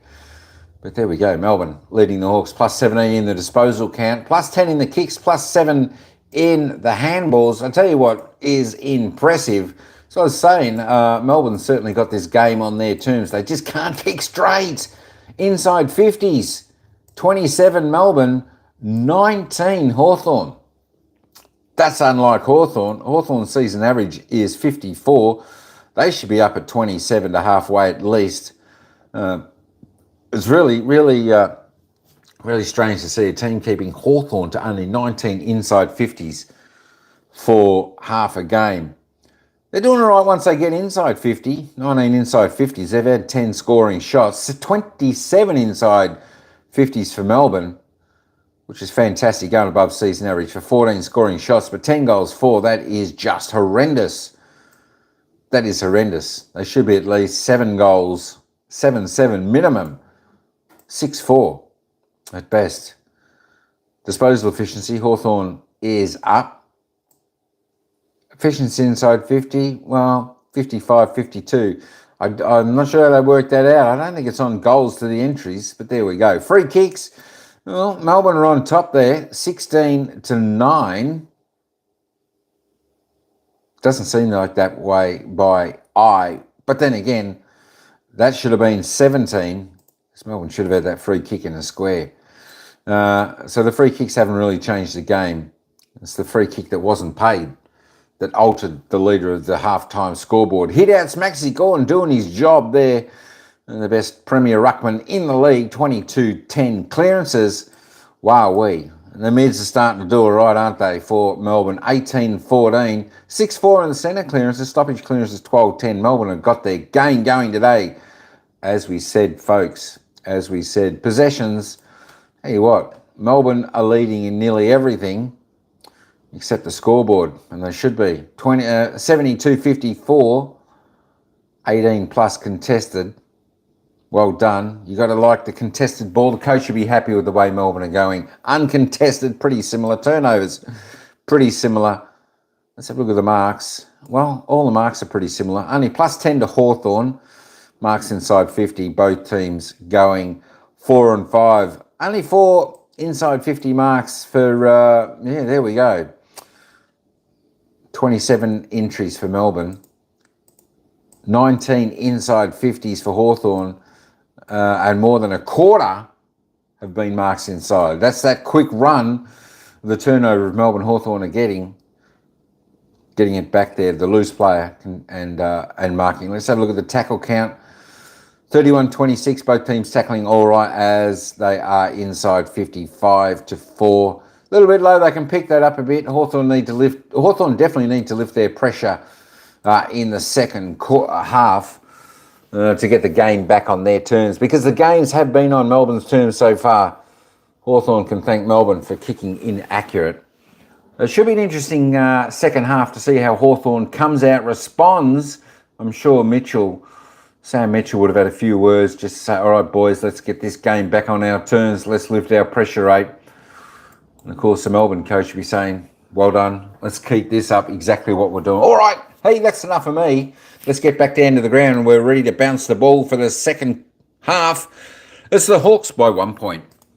Okay, so it's a 1 point lead to the Hawks. Gawn and Meek resume their battle. Meek gets it down only as far as Rivers. So another inside 50 ball for Melbourne early. Impey stands underneath it in the sunshine. It takes what ostensibly is an uncontested mark. Looks to the middle. Meek comes towards him, but he's happy to just to lay it off. Back and across to Sicily. Takes a lot of time. Sicily then tries to measure a ball to Weddle. Windsor provides the spoil. Another inside 50 opportunity for the Demons. Petrarca squeezes it. Morrison came in front of Oliver. Weddle, pretty clean typically. Brought down possibly by the legs. Just a quick one. Huswaite's been subbed out of the game, so Bailey McDonald's been subbed in. So McDonald comes in. You've already pointed out, Howie, the Hawks looking forward more than lateral when intercepting the ball here from the back half. Tolstrup, the unused sub. Chol lays it off to D'Ambrosio. Looks for Watson, who's got May and McVie to beat. Not an easy task. They'll combine, the number 1 and the number 4. Go back to Bowie.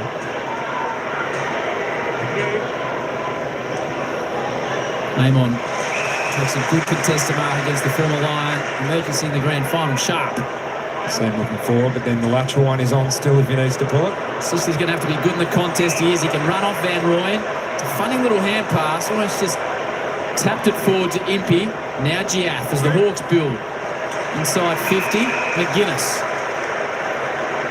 I think he'll take his best from here. Sicily sneaking around the back. Hands it off to Sicily. They should lift his team. The skipper can't draw it back, and we're hearing it's just a tactical sub, so no injury concern for Hustwaite. That's good there for Henry Hustwaite. You can see Sicily just, I saw him trying those in the warm-up today as well. He sort of leans back on it and likes to get that sort of late swing. That one starting on the right goalpost and swinging through the right-hand side of the goals. Bowie. McVee feigns to hand pass to Bowie and goes short. Rivers. Sharp stands up in the sunshine. Front of Hardwick. So Melbourne looking to build off the wing. We go back to the logo. Once again, Rivers. Giath comes back, as does Battle. Falls to a dangerous area. Battle needs to stand up. High contact against Fritsch, the way of Josh Battle. I think that's where Melbourne just need to lower their eyes. They get the 27 inside 50s for the 4 marks. There's Melbourne players that pop up late, so just lower the eyes in that case. Great to have Eddie Betts, Ben Dixon alongside Tom Hawkins, Jack Revolt, Super Saturday Live on Fox. Essendon Sydney coming your way next in the showdown. Big Dave exclusive footy on Fox.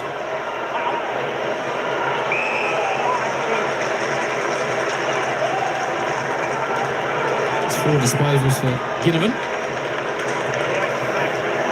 2 to Bailey Fritsch. Still spending time alongside Newcomb. Spinning there for insufficient intent. Saw an interesting one last night that was paid insufficient intent as well. Umpires hot on that when players look to be able to get the ball forward.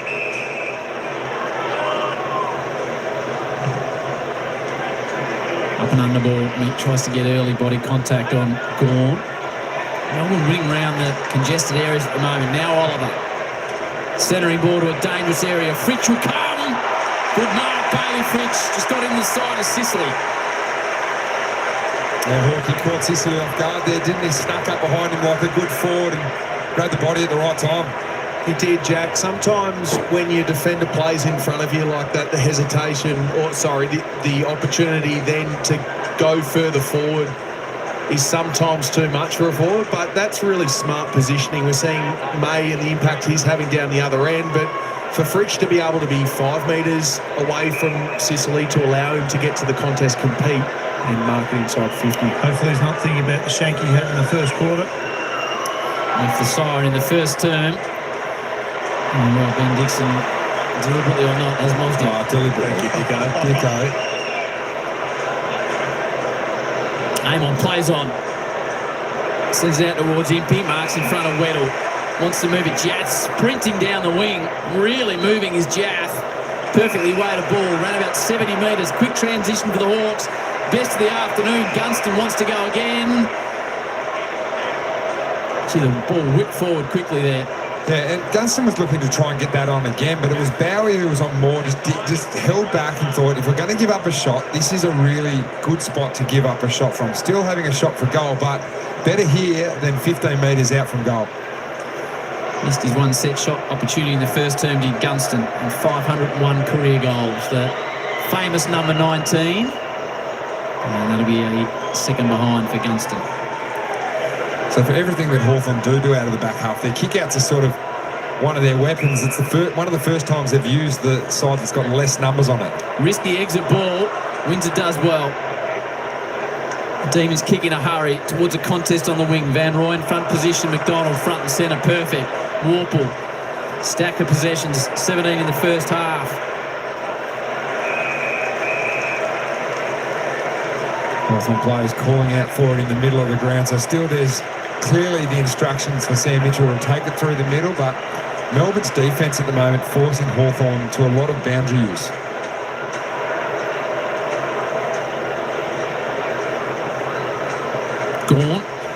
Watson, Bowie, pressured. McVee spins back, trying to create a bit of space for himself. In the path of Van Rooyen, Jath arrives, stage right, applies the tackle on Pickett. Somehow they got it towards Impey. Newcombe's going to need to be good here. Oliver immediately on him. Tries to break the tackle. Ginnivan being quiet, steps through, misses McGuinness on the hand pass, opens it up for Sharp to come the other way. And they turn it over again through defensive pressure, do the Demons. Pickett just leaving it, maybe losing in the sunshine, but to get a free kick in the end. It was Windsor. We've seen Mitchell be ruining these handball mistakes at the moment. There's just no synergy between Hawthorn and Hawthorn players and actually using it. I think you can see that pigeon. That has not moved, that pigeon, all day, Harry. He's got a possession here, hasn't he? There he is.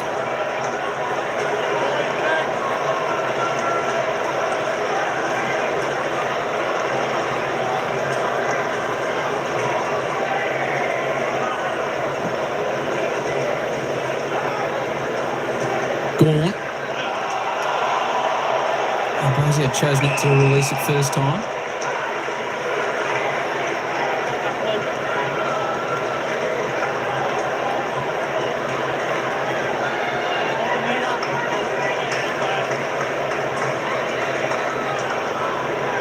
Meek, Warple, left it behind.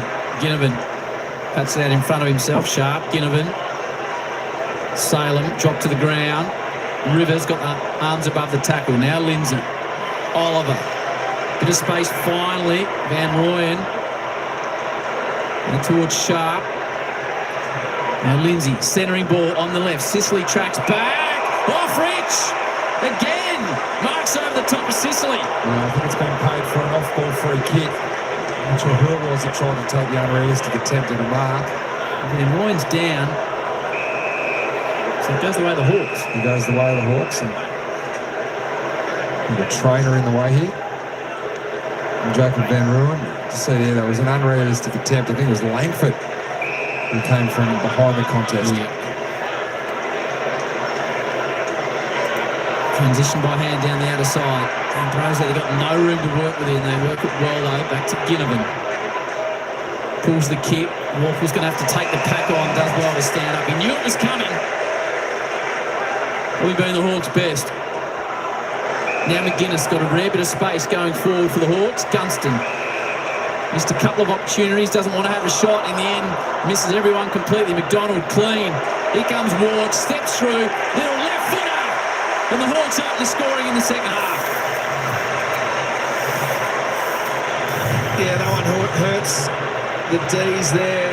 The game's been a little bit up and back and a bit uncharacteristically turnover riddled, so to be able to work the ball forward, get an easy open shot at goal and a nice finish. Did he? He didn't want to take that shot. Missed the one before, but game 50, Ward comes through a lovely little finish. But we haven't seen many clean bits of play here. Even that one there, there's still that sort of imperfect kick from Jack Gunston. This game is one of imperfection at the moment, where territory is so important. Josh Ward, since he's come in with injury, presents opportunity and he's taken it with both hands. He's been fabulous over the last month. Picked up back in 2021, so pick number 7, so a high pick for the Hawks, and they're starting to come into his own. He kicked back out to an 8-point margin. He's hovered around that territory all day. Gorn just absolutely magnificent to Petrarca, who does leave it behind. Now the Hawks will swoop back to Ward. They'll get them coming back the other way. McGuinness, deep. Gunston at the back. He's got a couple to beat. McVee, May, Watson just throws himself on top of the football. May will be under pressure. Stephen May just so good in that contest, isn't he, Jack? You would have played a lot of football in him. He takes proactive positioning and just so strong through the hips. Yeah, and at the moment, Hawthorn just aren't leading up through their Melbourne defenders. Everyone wants to get the ball out the back. Someone has to come at the footy. Meek to space. Langford kicked 2 goals in the first half. Kick out of defence works momentarily to Petrarca. Rivers stolen by Impey. McDonald takes it across the line. What's he like to play on Stephen May? He would have done it plenty of times, Hawk. As I said, he's strong. He's a presence. He has a unique way of actually talking to you out on the field to put you off the game. So conversationalist, isn't he? Wouldn't be surprised if he's saying a few things to Jack just to make him think about a few other things. Gone. Moore takes on Sparrow and he's done. What are you holding up your fingers for, Jack, about you and Stephen May? I'm not sure how what you're talking about. There's a different Stephen May when he was at the Gold Coast Suns. Okay. Jack may be indicating Hawkey kicked a couple of goals on him one day is my assumption there. Well done, Sicily. How have you seen his game so far? Under a bit of pressure. Look, a bit of everything, I think. Sort of like your Cadbury favourites. He's given us a bit of sizzle, but then also just turnovers and a few free kicks again. So he's not far away from the complete game, James Sicily. Just needs to go back to the fundamentals. Here's a ball to be won. It's won by the impressive Lindsay. Really, really good. Now Langdon runs. Oh, shins it inside 50. That was unusual, to say the least. Could still work out to Fritsch. He'll get it back here, Langdon. That's a better squaring ball. Hawks under pressure in defence. And the man that's already kicked a couple, Langford takes the mark. Inside 50 balls were interesting there. Well, the shin was supposed to go to Cozzy Pickett, I think, Hawk, and then McDonald, who was on Langford, had traded up to come down with him down the ground, ended up himself on Cozzy Pickett, and Langford takes another mark inside 50. Trying to create the confusion here at Melbourne in terms of switching, and I've said he kept his width all day and he's been a strong marking asset. Famous Hawthorn name Langford. And it's Harvey for the Demons. Steers home, he's through! Funny down.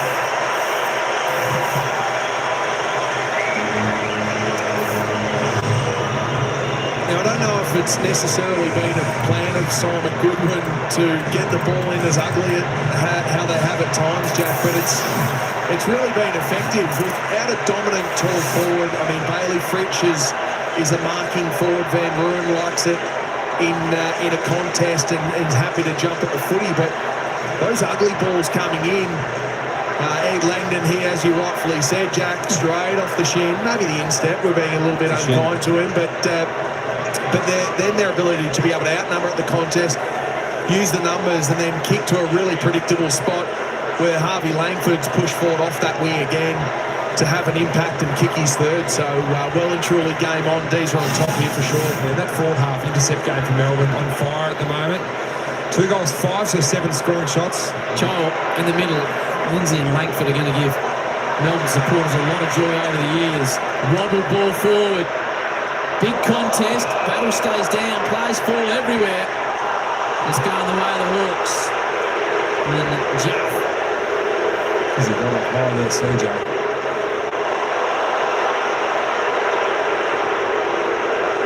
Oof. He hit the ground hard, the athletic one. Measured ball, Weddle takes it on the chest, on his knees. Plays on, trying to inject a bit of run for the Hawks. They've struggled with that today. A1 back to Weddle, didn't have the football.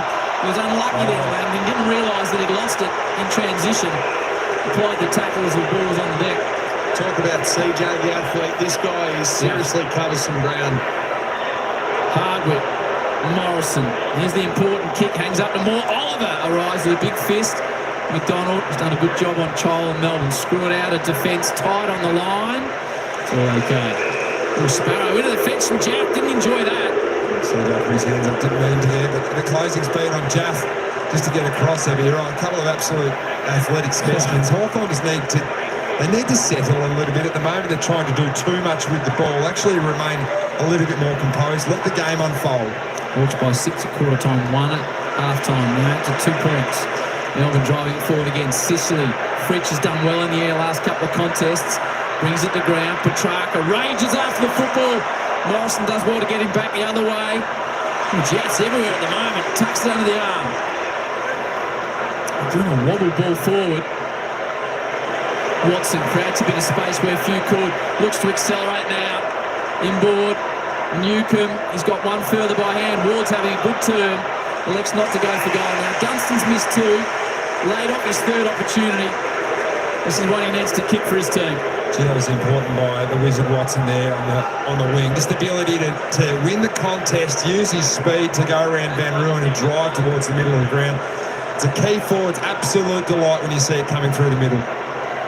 And as a key forward's worst nightmare, like Jacob Van Rooyen trying to have to chase Nick Watson. Important kick this for Gunston and the brown and gold. Starts right, and a third miss for Jack. And even the pressure builds on some of the great goal kickers when you've missed a couple. The little man gets inside your head. What does he say? Says you better kick this one. I named mine. He was Neville. Oh, Dicko. Doesn't surprise me. Weddle does keep the ball in. They can go back to Weddle. Needs to now. Ward. He's got Big Max to take on. Sicily. It's like a handball drill at the moment. Ward in trouble. Steps through 2 tackles. It was like a handball drill. Might come back to Melbourne now. Does. They got Petrarca. Hawthorn got the coverage, so Petrarca will have to hold up and go laterally. He does to Sharp. Hits 25 to bring the MCG Demons fans to their feet. Does just that. Melbourne back in front.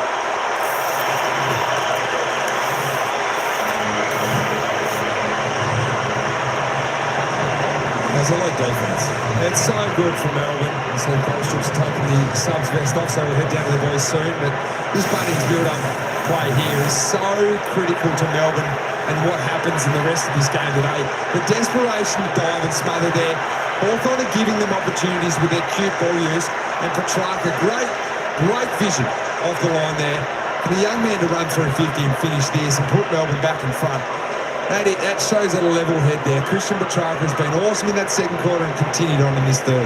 Yeah, they have, and they've been dominant around the clearances, 8-1 this quarter, and you can see their pressure that they're trying to turn the ball over to either secure the ball and create stoppages, or even, like they did just there, Jack, to be able to win the ball back, take it out the open side and score. 2 goals to 1 for the term gives Melbourne a slender 3-point margin. Ward with the opener, then Langford and Sharp responding for the Demons. The impressive thing is that Max Gawn has only had 9 disposals today. We spoke about Max's rise to form in the last month and Melbourne's form rising. It's been different names today. Bowie's had 17, Windsor 17. Of course, Langford's been dominant player on the ground.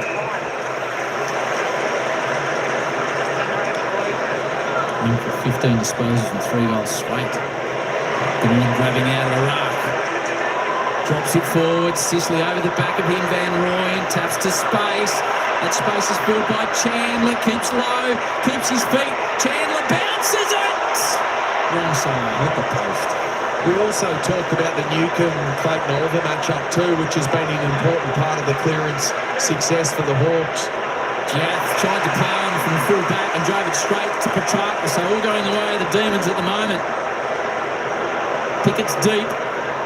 England's got that difficult task. Here comes up at the footy. And go just a bit further than that. Impey into the sun takes a good defensive mark. A great challenge for Hawthorn as well. So all the usual tricks aren't working as the umpire pays another 50 metres to Hawthorn. They're not working at the moment, so they've got to try and win this game a different way to what they're used to. Gunston's one out deep forward.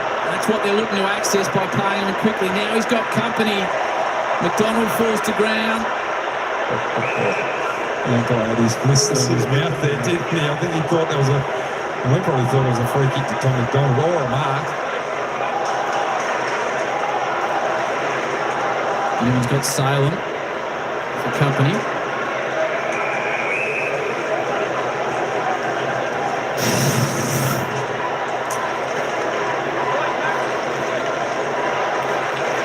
That's a free kick.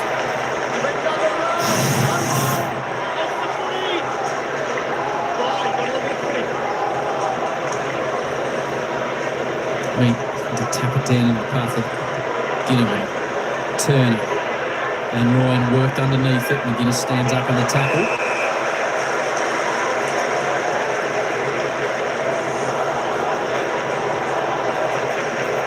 Melbourne have beaten Hawthorn 8 of the last 9 times, and the non-win was actually a draw between the two.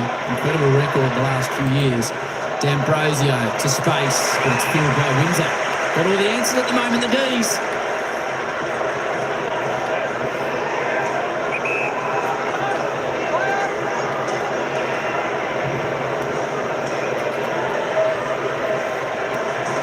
Sisley with the fist. Gorn copped a high knock and he's a bit sore down there holding his head. He's Max Gorn. Battle, drifts off, drops the mark. He's got enough time to clean it up. It's an aggressive ball. Pickett's trying to get himself involved. Impey, Pickett, here's a battle. Flash and gold, bottom of the boots from Impey. Gets away. And Max just drops in the hole in front of them all. That's the cute sort of footy that we're talking about. Max Gorn in a good position, trying to drop it to more, but just that's one's just got to go top of 50. If it's not on, or it's not an absolute certain kick, you've got to take that to the top of the goal square. Melbourne plus 10, 38 to 28 and inside 50s.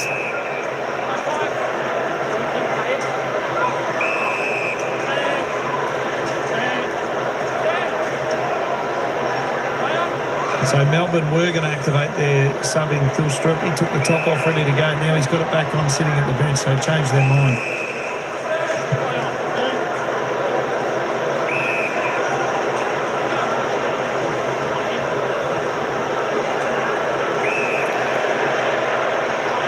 Turner. Spargo gets in front of Raymond, who's disappointed. And here come the Demons again. Sparrow's got Pickett in the pocket. Is it a mark?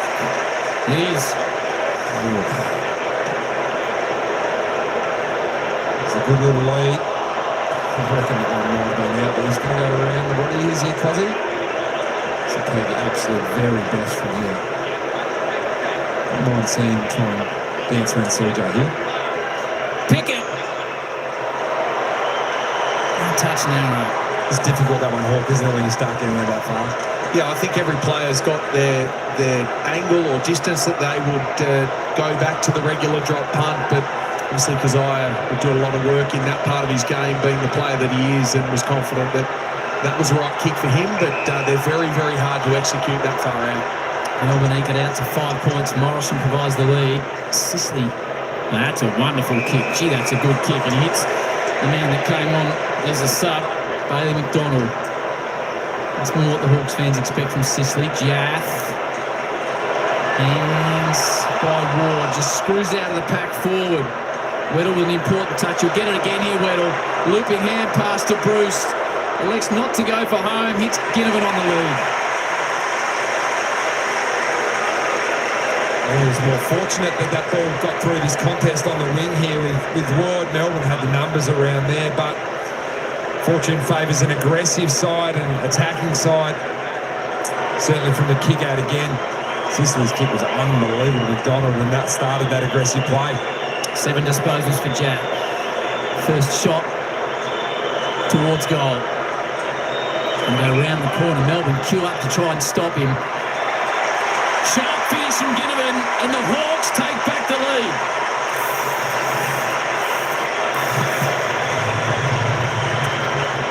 Yeah, it was a bit fortuitous then for the Hawks, but I look at Luke Bruce and his decision-making inside forward 50 and the way that he's able to sell the story in terms of where he wants to kick the ball. He had Gunston, I believe, with May on him short in the pocket, so he sort of almost set up like he was going to kick that in that part of the ground, and then just brought it late across his body. And it was really smart play by Jack Gunston to open up the space for Jack Ginnivan, but also really clever footballer Luke Bruce. He's been kicked in that position a lot of times before, but it's a subtle but really nice move. 553rd goal, if you don't mind. Melbourne have activated their sub. Tolstrup comes into the game and Jefferson's been subbed out of the game, and Howie, we saw Tolstrup in the warm-up. He's a cool customer. Yep, I reckon his sunglasses might get a run on the bounce at some stage. Amon stands up in the contest. Here comes Cozzy. Just couldn't roll it in. McDonald, Ginnivan, McGuinness needs to stand up under the pressure from Windsor. You see another handball error there. It's not on the same page. It's played deliberate. Yeah, isn't it? Insufficient, so to go to Windsor. Gives up ground. Turner. Bowie. Possession number 20.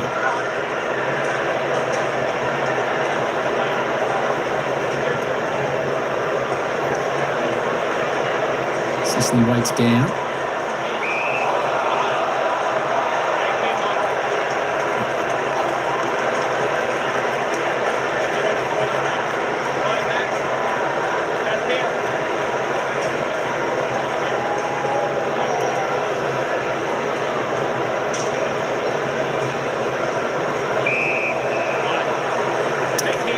Telstrip into the game.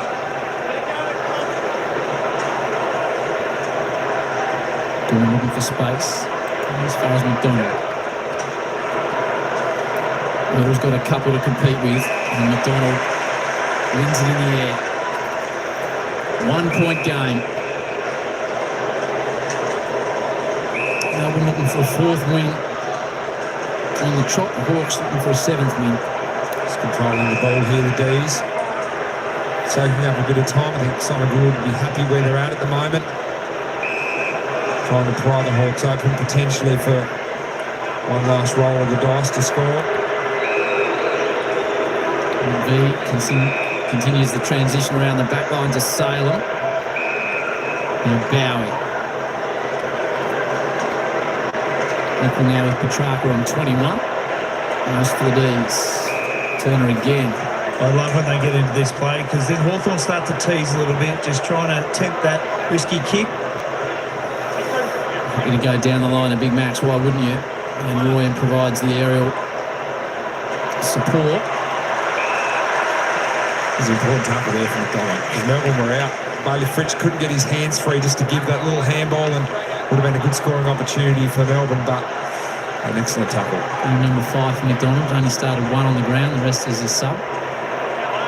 Spits out the back. Newcomb, too slick in the end for Ward. Still time for the Demons. 40 seconds on the clock. And Royan. McDonald did pretty well. Now he gets his chance again. So having a bit of it early. Slick hands. McGuinness. Now the Hawks have got a bit of room through the middle. Out on the lead. Gunston's got 2 to beat. Was never going to be able to do that with Turner and May. Turner just looks a better player behind the ball. He's been tried forward and back, but they've settled with him down in defence. He just looks really strong, and you see his aerial impact there.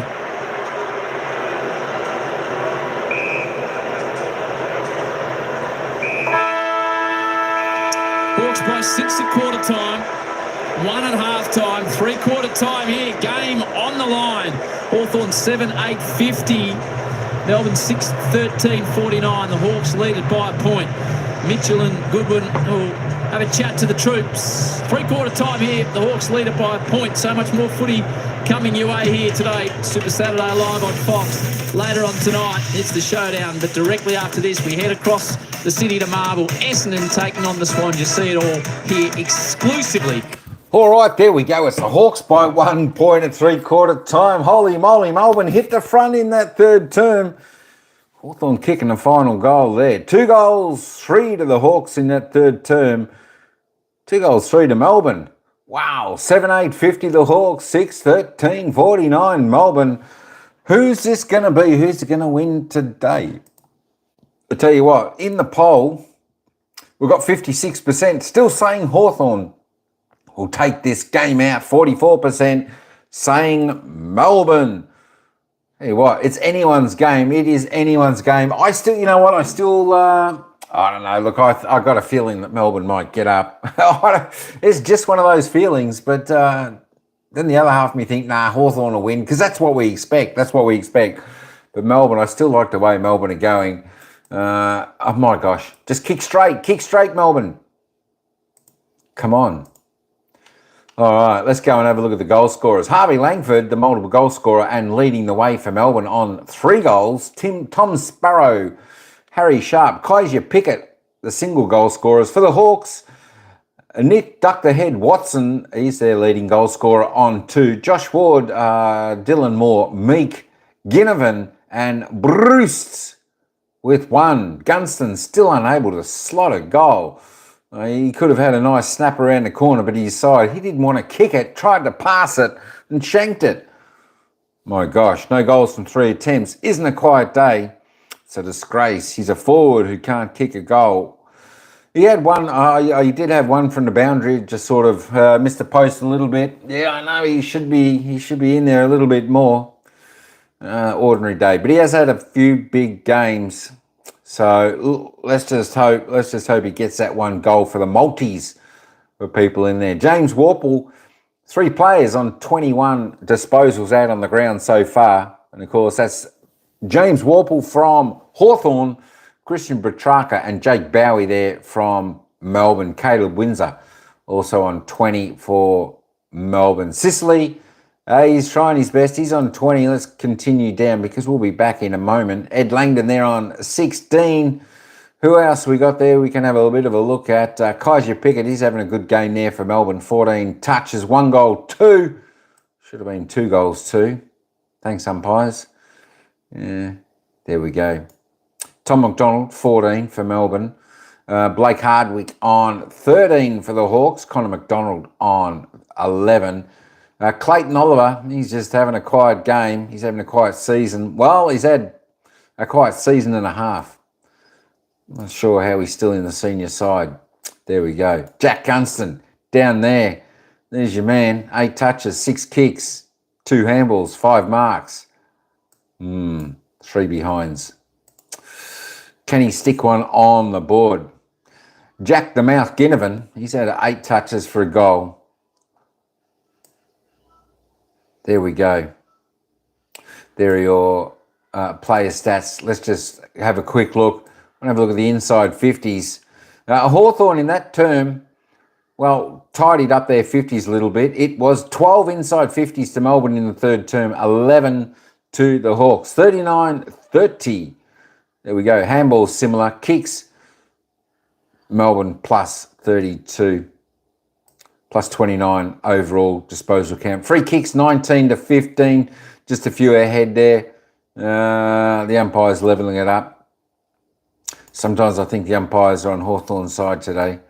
Well, some of them. There we go. Hit-outs, Maxi Gorn still dominating there. 30-18. Clearances, Melbourne superior. 30-17. Hawks troubling to get hands on the ball first. 8-5 centre clearances. Melbourne winning there. Contested possessions. Melbourne going harder at the ball. That's what I said at half time. Hawthorn needs to start and bring their pressure. They need to lift their game a bit to get it back. Marks all similar. Marks inside 50. Hawthorn are finding the space a lot better than Melbourne when they go inside 50. Their forward line seems to be a lot more open, and they've got that play where their transition play, they just transition fast, causes an open forward line there for Hawthorn. I tell you what, folks, stick your votes in.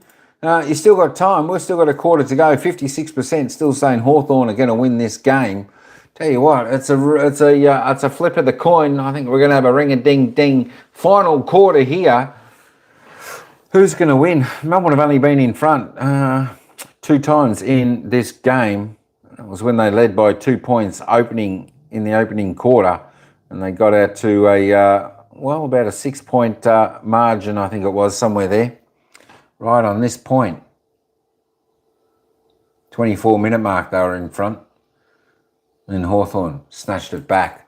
All right, let's head back down to the ground, folks. We are just a moment away before the bounce of the ball for the final quarter. Good luck to both sides. Good luck for your man Jack Gunson trying to get a goal in the final term. It's the Hawks by 1 point. Let's head back down to the ground now. Can't get the ball back. They will decide whether they're going to take it from clearance or from turnover this quarter.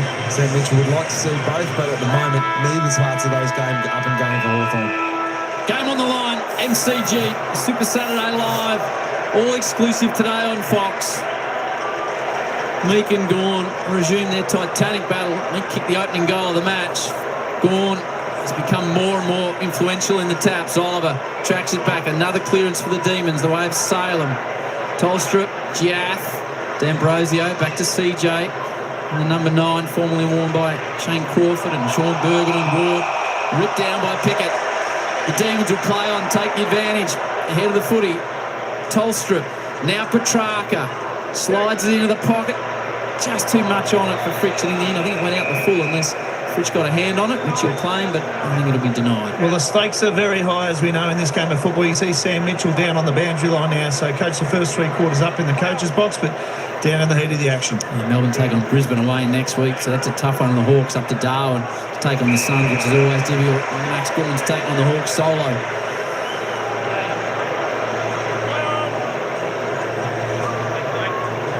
Once again to the pocket. Sicily. Fritsch got the body on. Sicily fell to the ground. Jaff arrived with support.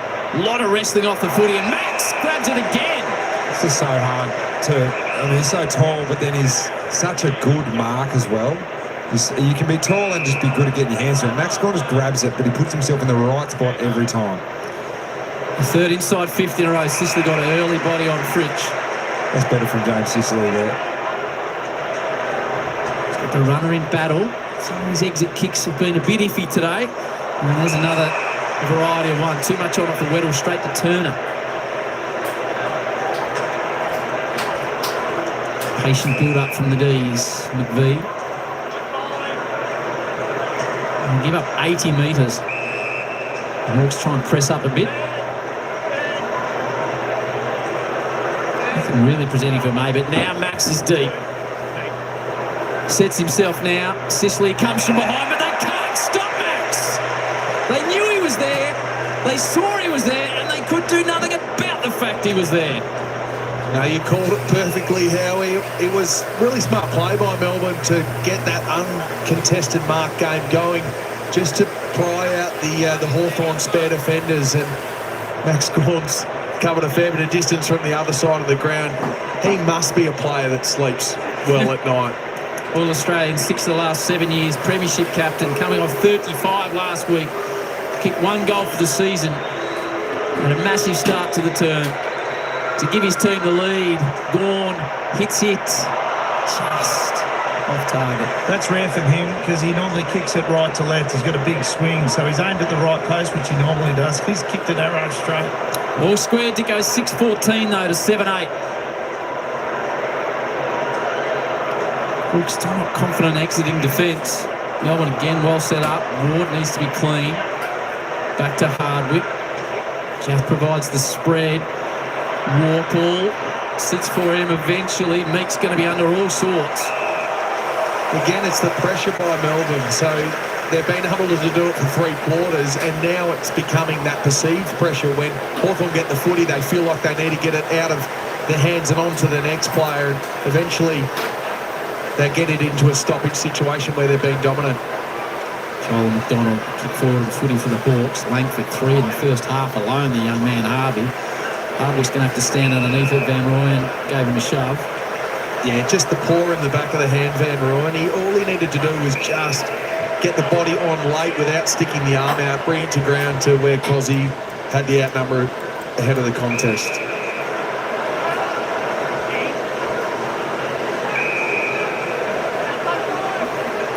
Struggle to get any run all day. They're stuck in just 2 modes of offense at the moment. There's this chip style that we're seeing now, and then there's this just blatant run forward, quick handball and run into the pressure. So they're going to sort of just figure out when they're inside the Melbourne defence to go forward. Eamon's got Sicily out. Now's a chance for the skipper to run if he chooses to. Charles ahead of the footy. He's gone shorter than that. Morrison had to be good and was. Now they've got options. Big Lloyd's drifted forward. Spoil comes on him. Watson. Gunston rolls in, Hawks on the board. We spoke about Big Max's impact and his ability to get around the ground and take marks. It was Lloyd Meek who pushed forward off Max. Max is on the wing from where that ball did come in from Morrison. But finally, this is what we're talking about in terms of getting inside the Melbourne defence. They've bypassed so many numbers you can see on screen there. And Sicily's ability to get it out the back. That there is a critical mark. Mary Morrison, and then Meek push forward his critical contest, and Watson in the spot that every small forward should get to 100% of the times. Either goes in the clock face, Craig McRae to talk about the Richmond forwards 10-2. He was there at 10-2 to shot, and then gave it to Jack Gunston. Pretty footy. I like that. I haven't heard that before, Jack. It's a good little one. Eddie Betts would have been very good at getting 10-2. And then to shot. And just shot early, beat the Russ. It's an Avant Merritt sign. So the Hawks have kicked the last two. Take it out to a 6-point margin. It's been tight all day, and less than 2 goals in it all afternoon. Walker got the Hawks going. Max clatters into him, gives away a free kick. So a chance for the Hawks now. Charles deep, Watson's deep, as is Gunston. Walker up to his 23rd disposal. And 17 in the first half alone. Shallow entry inside 50. Lindsay. Chandler, real up and under on the outer side. And now on the full. Sort of pressured himself there. He's on his preferred left foot, but he's trying to do too much with the footy. This is where Hawthorn need to try and find another short mark just to get closer to goal. Ginnivan will land at 40 for a moment. Child comes from behind, fisted away from him. Oh, well done, McGuinness. Or Pickett was away. McDonald back to the man that started with Ginnivan. Moore will try and get in a position. I think he was trying to get front centre as well, and then the ball landed in his hands. Yeah, unbeknown to Marbiol Chol, who actually went back on Tom McDonald to try and create that bit of space and get back at the ball, and then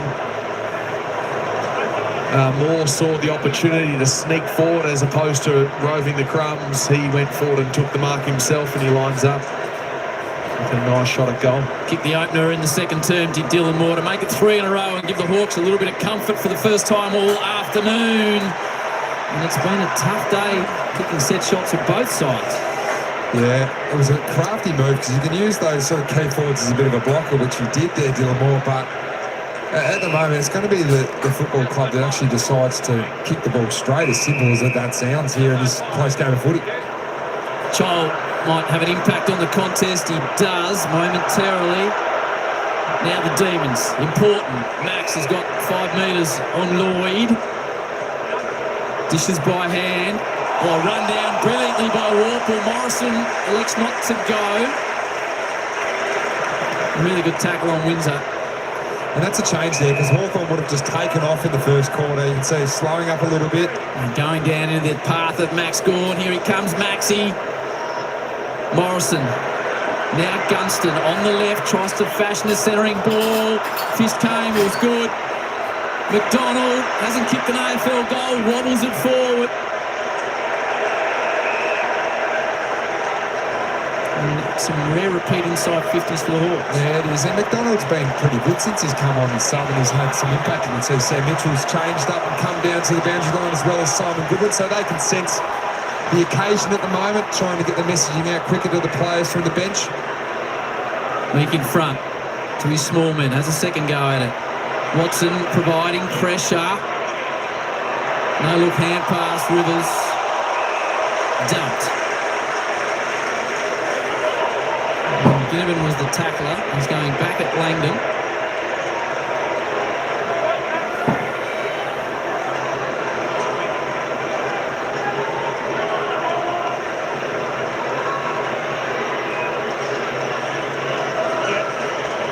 Moore. Jeff tops it back. Hawks with the numbers. Moore again. Does well to get to Ginnivan. He's run down. Pickett does well. Ginnivan goes a second time. Trying to get through Petrarca. He twists him onto his back. Petrarca wanted holding the ball. And Ginnivan wanted it going the other way. Footballs. WWE or Andre the Giant. Ginnivan ducked his head there. I'm hoping that other kid's got a wedgie as well. I don't think there's anything in the book about giving away wedgies. Turner might have got in the back of Bruce. In front of the Hawthorn fans over there. In the last bit of sunshine in that quadrant of the ground. Goes inside, 50. Oh, Gunston! A bit of magic from the master. Well, I don't reckon he tried to mark this, did he? No, I think this is, I hate to say it, being in the key forward fraternity, but it's fortuitously landed in Jack's hand. That's good craft. Yeah, sorry, no, not bad. No, definitely mark. We'll play it. 3 set shot misses. Hawks have struggled to hit it accurately, but Gunston gets his second.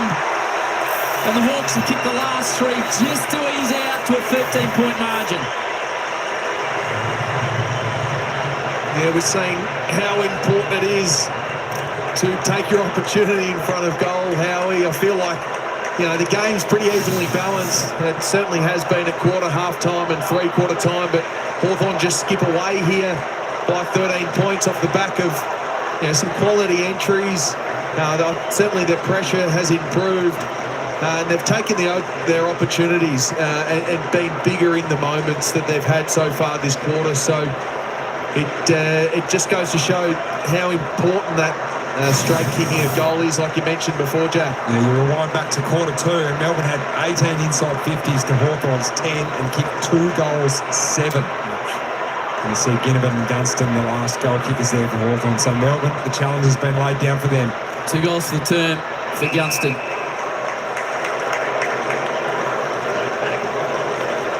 Oliver's had Warple all day. It's been quite the contest. Meek just trying to use his power to burst his way through the pack, through the legs of Ward. Newcomb, he's really good at getting out of tackles as Newcomb. That time got through about 3 of them. Amon slips at an inopportune moment. Now D'Ambrosio. Oh, Troll just used his body on McDonald. And Big Mario arrives with a big chest. There's a kick inside 50 there from Massimo D'Ambrosio. He just saw it curled out nicely on his preferred left foot and just put it to a position where Mario Chol just needed to make that sort of hip contest, that body movement at the right time to drive Tom McDonald off the line of the ball, and he just did it perfectly. Chol, but to bob up in a moment like this when he's needed is important. 15 goals for the season. And good up forward is Chol. Needs to give the Hawks a gap. Deliberate approach. Oh, double clobber to the crowd. The Hawks have kicked the last 4. It was a casual approach. He just popped it home. Well, he's consistent. There you go, taking your moments. Another showcase of that.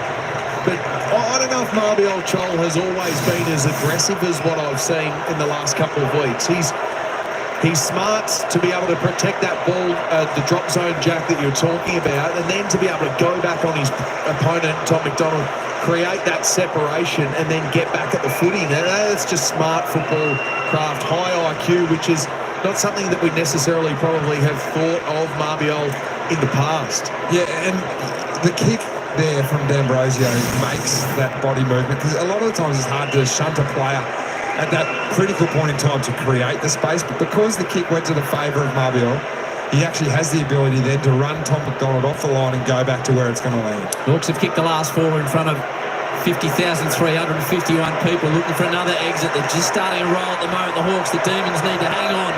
Morrison sends it forward. Again, McDonald dangerous at the back of the pack. Spills to the front and centre. Bowie is there. Hand passes out to Oliver. Drops the footy. Salem does well. They do really well, Melbourne. Rivers, he's the last link in the chain. Now Langdon. Here they go through Windsor. It's been good. Pickett. He's going to take on McDonald. Burns him off. Takes a bounce. Takes a second bounce. Go for home. Quasi Pickett to lift the Demons. He has nailed it. What a star he is.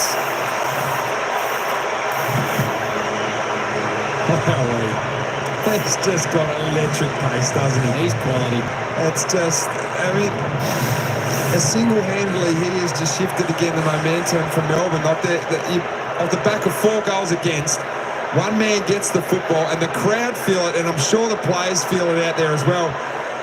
He takes off. This missed tackle, that was the only chance to get him, Harry. That was the only chance. No one else was catching him once he was forward to the ball there. It was just a matter of if he could go through 50 and finish. And he did that. He's so exciting, and he just throws a little jab back the other way to maybe put Melbourne back in this game. Bums on seats, Jack. Unbelievable. So Pickett drags the Demons back to within 13 points. In centre bounce too, which I love that they've thrown him back in there. He's got Ward for company. Chol, Van Rooyen, big clearance coming up. Chol taps in front of himself, does well to pick it up at ground level. Brought down now Melbourne, take possession to the wing. Big moments in the game coming. Langford, good kick towards Spargo. He stays down. Jats had a good afternoon. Impey, check side. Make it tough for Moore, provides a spoil, does well not to give away a free. Bruce, Rivers just jumps on him and gives away a free kick touch high. He's played by the outer zone umpire. That's still extending 5 metres away. Ambrosio having another good afternoon, centering ball. Really well done. Moore stood up in the tackle, wanted to play on. Brilliantly towards Gunston, already kicked 2 for the turn. Gunston a bit skinny from the pocket. A couple of really good contests in the air there from Dylan Moore. One was the contest to get across and create the spoil here on the wing, and then pushed hard forward and stood under a ball which sat up a little bit. And for a smaller man to take a mark like that was excellent. Melbourne towards Gawn. Oh, Battle, you heard the slap in the effects mic. Ginnivan, D'Ambrosio, good by hand. Battle, centering ball down towards Chol, uses his body. May comes into the contest. Gunston provides the really good tackle on Lindsay. Cop one high to Gunston. May, hurry kick out defence. Petrarca, Morrison's got 3 to beat, does pretty well. Falls towards, slick hand pass. McGuinness couldn't pick it up. Here comes McDonald, the Hawks pressing. Marbiel Chol on Bowie, and he thought he would have gobbled it up, and Bowie did an excellent job at the top of the goal spread. Hawks looking to answer the Pickett goal. Wobbled forward. Going the way the D's. McDonald. Done well on Marbiel Chol today. Yeah, he's been excellent this year, Tom McDonald. Plays onto the outer side. Oh, Petrarca gets up. Doesn't come down with it. Does on the second effort. Morrison had a couple of good contests in the last 30 seconds. Free kicked away at Jaff. A couple of good little patches there for Morrison where he's outnumbered at ground level. He's got Weddle on in the pocket. CJ in the area of May. Helix to fist. Lindsay ripped off the footy. Hawks gathering. There is Weddle. Does spit out. Falls to Chol. Round the body. The Charles Royce nails it. He's got 2 for the turn. And the Hawks answer. Lovely finish by Marbiel there, but that's a benefit of being able to play the game in your forward half, and particularly those repeat entries inside forward 50. They've just overwhelmed them here a little bit in the last couple of minutes of this quarter. The Hawks are starting to get on top, and it's starting to show on the scoreboard. It's just a good sign as well that, like, for Hawthorn, they have not played anywhere near the way Sam Mitchell would have liked them to play for 3 quarters today, but the ability to turn it on in this last quarter, you don't always want to rely on it, and Marbiel's probably a really good reflection of that as well. He's had a really quiet first 3 quarters, but then comes in, and they're ahead of this game at the moment and starting to get it on their terms, but this is a really strong performance in this last quarter from Hawthorn. Cozzy in the middle. Can he drag the Demons in again? He's looking to. Nearly got it down from Gawn. Still going Cozzy. Taps it forward to Petrarca. Hand pass just stopped as he tried to get rid of it. So it was started by Pickett. Then Petrarca. Impey providing the tackle. In the back against Impey the way of Tolstrup. And the Hawks were out. So a chance now for the Demons. Petrarca slides them forward. And a well-weighted ball. Sicily. Turner was in a dangerous position. Yeah, so Turner's gone forward. He's been playing back for most of today. So Simon Goodwin throwing the magnets around, trying to generate a score.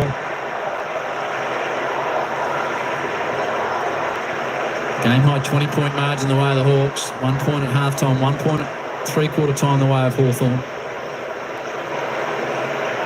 Spargo steps 1. Dangerous area ball. Hawks defenders come. Sicily will be happy to see it across the line. Not sure it was, but play on. Morrison, Giaff versus Pickett. Here's a contest. Oh, Cozzy literally picks his pocket and Giaff takes it back the other way. Fantastic footy at the G. Outer side, Gunston can't gather it. Pickett versus Giaff. Oh, that looked like it was a foot race, that one. Giaff had no one to kick it to. And see it here, just a swinging arm, nearly got Cozzy across the beat there, but got back in at Jaff, and finally Jack Gunston got forward, and he was the release kick there. Graham just trying to bash it forward. Tolstrup athletically thrown up into the air, lands hard. There's Colton. Speaking about the sunnies on Colton Tolstrup, he's a pretty solid operator in terms of his heart at the ball as well. To everybody watching in Esperance, where he's from, in southern WA. There he is, the young man in question. Started as the sub today. Jefferson subbed out, and Huswaite just after half-time subbed out for the Hawks. Both tactical. No injury concerns so far. Sharp kicked a nice goal in the third. Doubles back. Hardwick's going to come in from the side. Sicily attacks it confidently in the air. Falls to Turner. By hand, opportunity for the Demons. Hawks have got the numbers back. There's 3 of them. Yeah, it was great pressure applied on the ball carrier there. Hawthorn have lifted, and we asked them to at three-quarter time. They've lifted their pressure ratings now sitting over 200. Matched by the Melbourne Footy Club, which have been consistently good all day. Again, 3 Hawks, and Impey finds him. He was patient with the kick. Just steadied the Hawks. Now they're happy to take some time off under 8 minutes. Up by 20. Reflection of Hawthorn's dominance is contested possession, up 8. This is the only quarter they've led for the whole game. Big pack of players. Gawn, Weddle, clever hand pass to Gunston, equally clever to Moore. They're starting to motor here, the Hawks. Watson ahead of the footy. Oh, brilliantly done. Sharp got back with an important fist and didn't infringe. Yeah, that was very, very clever. So good. Look at his teammates get around to him. That's fantastic defence when you're one out inside forward 50 on your own, isolated. I'm surprised Watson didn't come back up at the kicker, use this pocket of space that he created so well for him in that skinny space. Meek, back to the corridor. McGuinness, Warple. Something I reckon gets lost on the modern day forward these days is the ability to create the space. So as Watson's going back to goal, he's creating space for himself, then just to put a foot in the ground and come back to the ball. Gawn to a dangerous area. Giath in front of Tolstrup. Plays on. They split for it now. Giath squeezes it down into the pocket. Bowie can't ground it. And now Rivers. Hurry kick out defence. Spargo waits and stands. They need to get moving here, the D's. They've got to kick the last 4 to win it. Under 5.5 on the clock. And the rare bit of sunshine, and they're happy just to go back and across. Nothing really presents. Max is right over on the member side on the switch. This is the time, though. It's risk. You got to take the risk. You look inside. You got to hit these targets. Open this one up and get yourself back. Yeah, it doesn't work out. They went down the line, Ben. Yeah, and they're going to get what they've always got because you can just see the time. We've got 5 minutes to go. They're chasing. They've just got to take the risk. Open it up. Newcomb takes valuable seconds off the clock. Up and under down the line, Gunston, May. The Hawks will be happy with the boundary. Yeah, exactly right, Harry. The Hawthorn will just play the boundary now. They need no need for them to take risks and come through the middle of the ground to potentially create a turnover opportunity for Melbourne. So Melbourne have to just shift the ball constantly off the line. Handball receives, backs just take off, try and get some speed on the ball. Max does access it down the right. Now Sharp takes a bounce. He's got Langdon ahead of him. Hand pass was a bit scrappy. Great tackle, Sicily. Stop all forward momentum. Hardest tackle in the game, the open field tackle. That's for a one-on-one with clear space to be able to go anywhere, and Sicily does that. Boy from Esperance gives him a little bit back. And the time continues. McGuinness, little pirouette. Morrison, Walker right up there with the Hawks' best. Morrison scrubs it forward. Weddle. Hawks looking to land the knockout blow. They got Watson one-on-one down this square. He's running everywhere, the little man. Didn't even see something shorter in the form of Gunston. Called to go. Jack Gunston. Jack Gunston! Arm in the air. What a finish. He's got 3 in the last term. And he's taking the Hawks home. Well, Hawks, sometimes when your set shot game isn't on, it just plays to just take a step forward, get play on, look like you're going to kick it inside to an opposition, to a teammate, and then just have a shot on goal naturally. Well, he's a beautiful kick of the football, Jack Gunston. A very skillful player, usually very reliable as a set shot. A component of his game over a long period of time. But I want to take you back to James Warple's interception. He's applied 9 tackles today. He leads all comers in that area. He's been outstanding. He's had 13 contested possessions, 5 clearances, 26 possessions for the day. He has gone under the radar probably at the start of the match, but he has been super. Jack Gunston, second in the Collingwood, didn't play the first 2 matches, wasn't in the side. He's kicked 3 in the last term, and now the Hawks are really starting to gut the Demons. Weddle, clever, give it back to Weddle, strolls in, 35 out, another one for the Brown and goal. Floodgates well and truly open here. How good's that from Will? That's just crafty. You just want to get into as many contests as possible. It started in the middle here. Just that fend off to be able to get out. You mentioned Morphle. Ginnivan gets up the ground. He's had plenty of ball in this last quarter. Just the 1-2. And a lovely finish at full tilt. He's a phenomenal athlete, Josh Weddle. But still the ability to just settle and make sure that you do the right thing at the right time. Here, just a deft touch. Gets it back off McGuinness, straighten up, and a lovely finish. And to be honest, Hawthorn's forwards are probably where this game has been won in the last quarter. I mean, Moore's had it 7 times, Gunston had it 6 and kicked 3 in this last quarter. They've just found themselves in the game and they've been able to kick a winning score. He's Mr. Magnet. Well, you can put him anywhere. He's the best swingman in the game. 6 goals to 1 for the term, and they're running right now, the Hawks. Another inside 50 ball. Salem spills it. He'll be under pressure. Rivers goes back inboard. I often thought I'd love to see Weddle and Blakey off opposing half-backs. Just going head-to-head. Melbourne, a turnover again. Newcomb, Watson finds space, dishes it off. He's had a big afternoon. Warple. Gunston was in the square all alone, looking for a 4th for the turn. Popped out nicely, Jack Gunston. As soon as you can't impact that contest as a forward, get forward. And Gunston has made a craft of it for a long period of time now, as well as being a good lead-up forward, but well within his rights to be called for that one. Meek.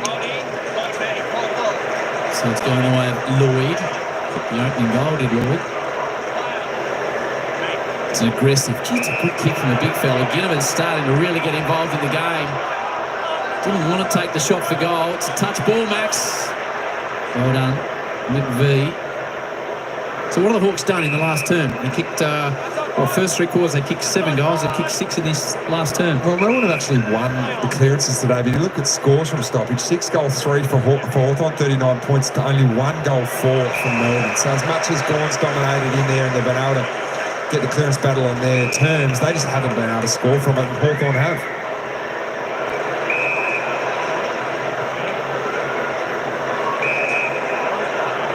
Hawks looking to pile on more pain on the outer flank. Ambrosio, he's had another good afternoon. Weddle. His eyes go to him when he's got the footy. Takes a while to get to Newcomb. Plays on back to Weddle. He's still running strong. He's the athletic one. Sends it deep forward. Gunston's in the pocket. Watson chips in. I tell you what, at the other end of the ground, yes. Mark Howard, yes. This man put on a masterclass against our Eddie Betts pre-game.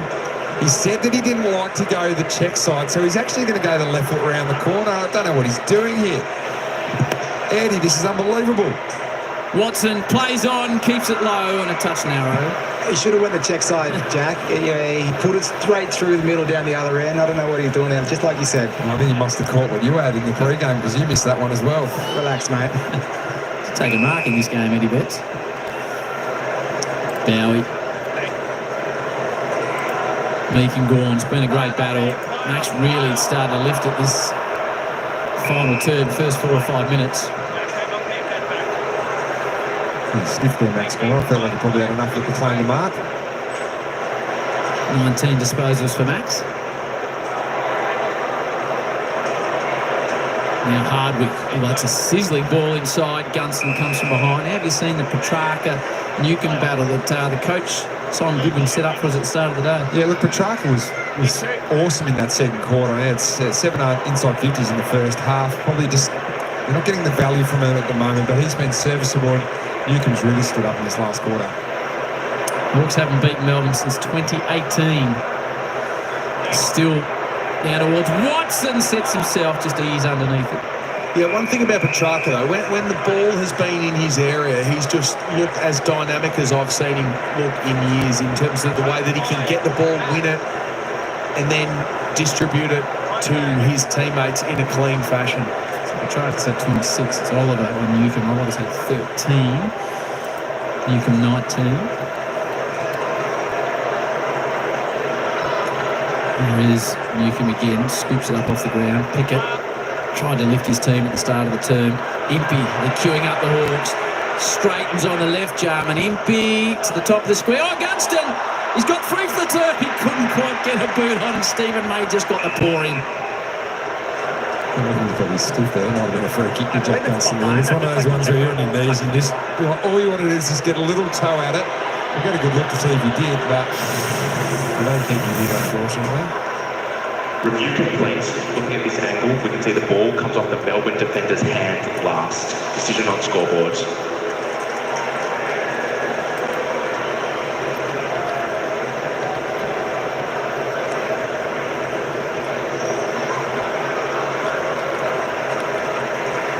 He had a decent day out there, Jack Gunston. 3 goals, 4. Yep. Not the distance. Melbourne easing it out through half back. There's a 1-point margin at 3/4 time. But the Hawks, with 6 goals to 1 in the final term, roll over the top of the Demons by 35 points to record their 7th win of the season.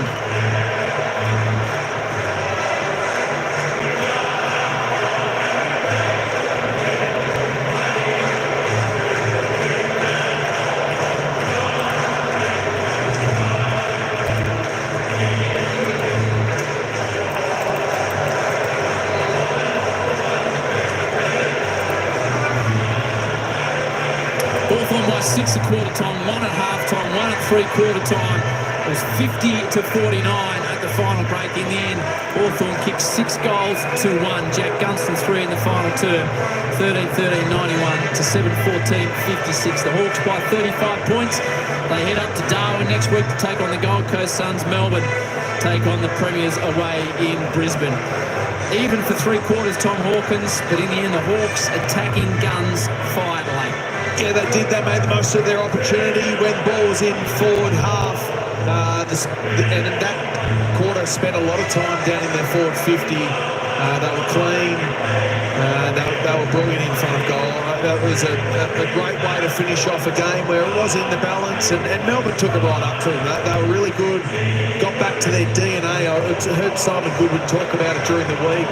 They're starting to get back to valuing what they do without the ball, and I thought that was a really good display of that in the first 3 quarters. But Hawthorn, in the end, too classy.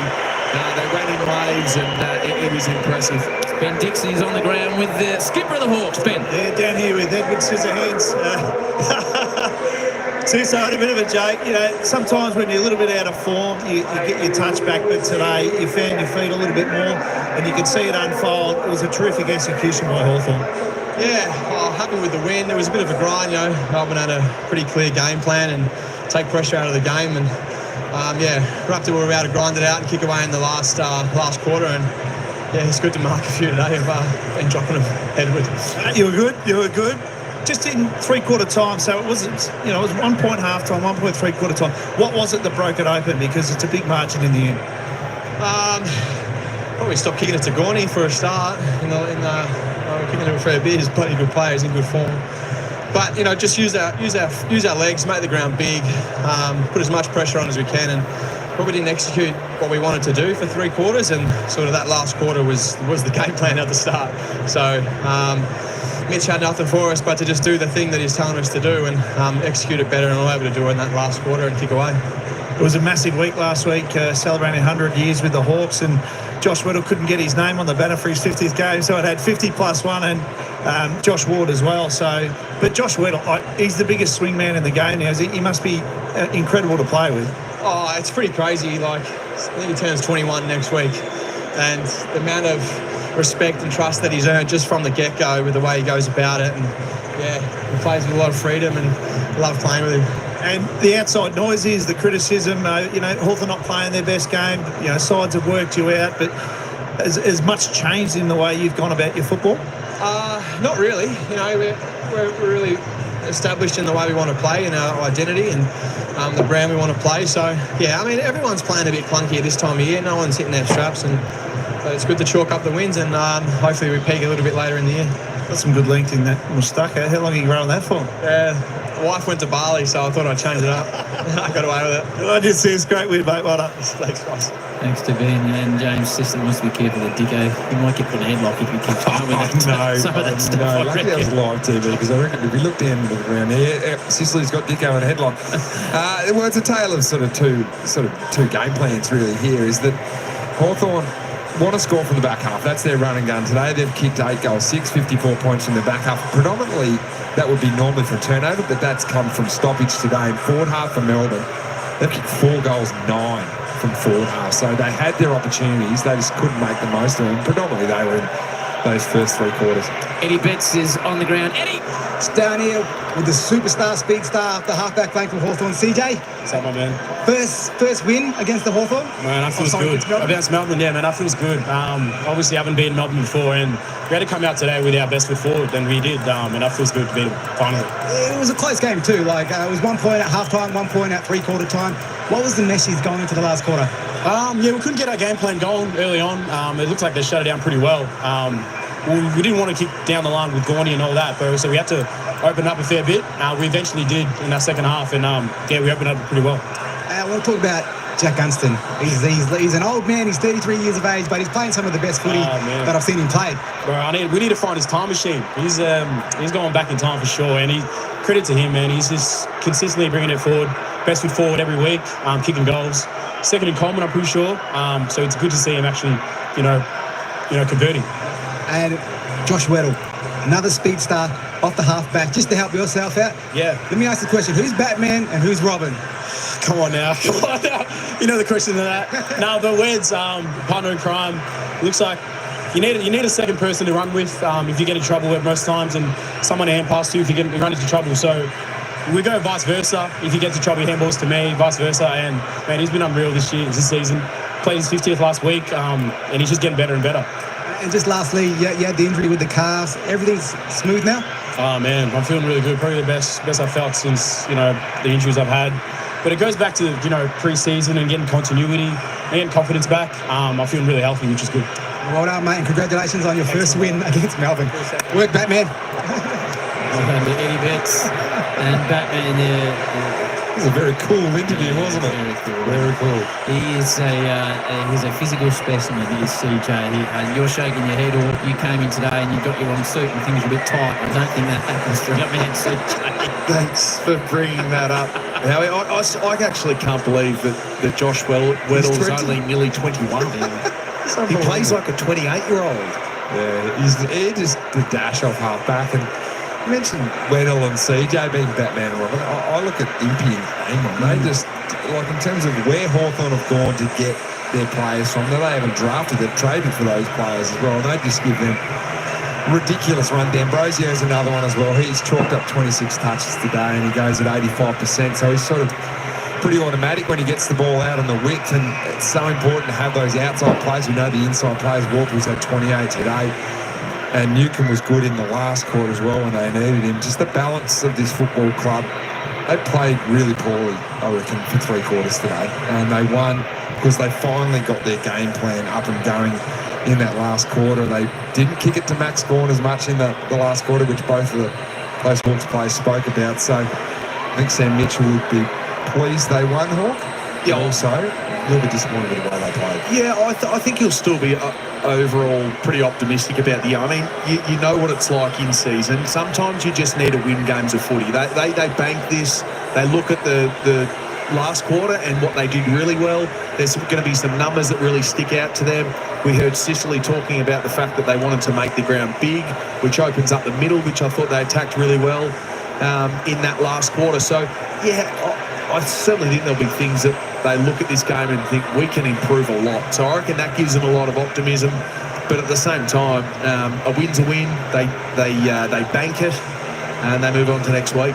Last 3 games for the Hawks. Plus 50 West Coast, plus 65 Richmond, and now plus 35 Melbourne.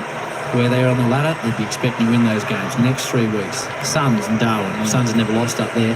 Brisbane here at the MCG, and then Collingwood. So it's a tough period coming up. Yeah, and what a great way to look at going forward in terms of the evolution of the fact that they 7 wins now, and they're at the pointy end of the ladder, and they're not playing great footy. And I tell you, James Sicily spoke about the fact that Melbourne tried to take speed away today and tried to slow the game down. So those sides that you mentioned, the Suns, Brisbane and Collingwood, would be looking at the way Melbourne picked Hawthorn apart for sort of 2 and a bit quarters today and going, well, there is a way to beat Hawthorn and potentially roll that into their game plan. Yeah, absolutely. I think that the other part is that we hear the boys out on the ground talk about Gawn and how impactful he is. So that's clearly a piece of focus for any opposition when they play Melbourne. But they've had winners all over the board. I mean, we've hardly mentioned Warple throughout the coverage other than when he's laid his 10 tackles and had his 28 possessions. But again, they're not just reliant on Newcomb being the ball within their team. Warple can play that role. They've got some great run on the outside. So they're a really well-balanced side, and that was on full display today. So 1 point margin, 3/4 time. Final term, Jack Gunston kicked 3 alone. The Hawks kicked 6 goals to 1 to run out 35-point winners in front of 50,351. The Hawks are now 7-2, whereas the Demons go to 3-6 as the Hawks gather. It's good to see the coach in the circle. So the Hawks, with the 7th win of the season, they are a happy team at Hawthorn.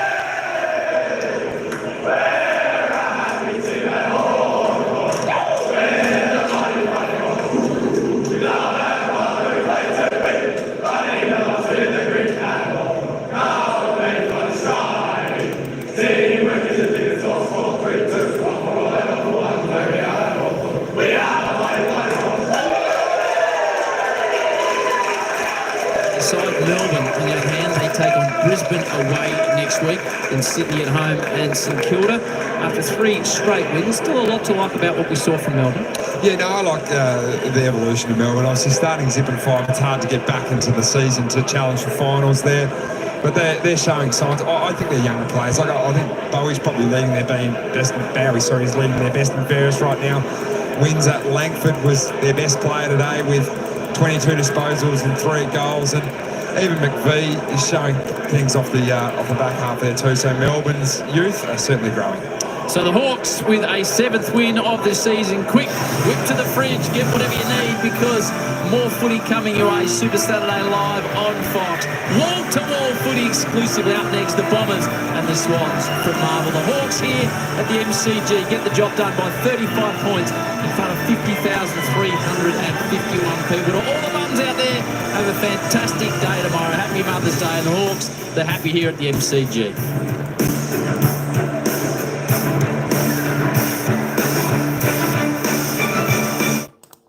All right, folks, there we go. Can you believe it? Can you believe it? Hey, shout out Branko came into the chat, and of course, pass away Natine.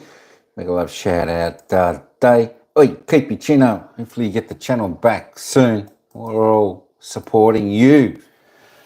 Folks, can you believe it? Hawthorn, they kicked 7 goals in the opening 3 quarters. What do they do in the final quarter? 6 goals, 5, 11 scoring shots. Holy Toledo, Batman. Melbourne could only put on 1 goal, 1. I think Melbourne came out, I don't know, Melbourne, yeah, they just came out a little bit deflated in the last quarter. I think it could have been a different story if some of the decisions and some of the accuracy came into play.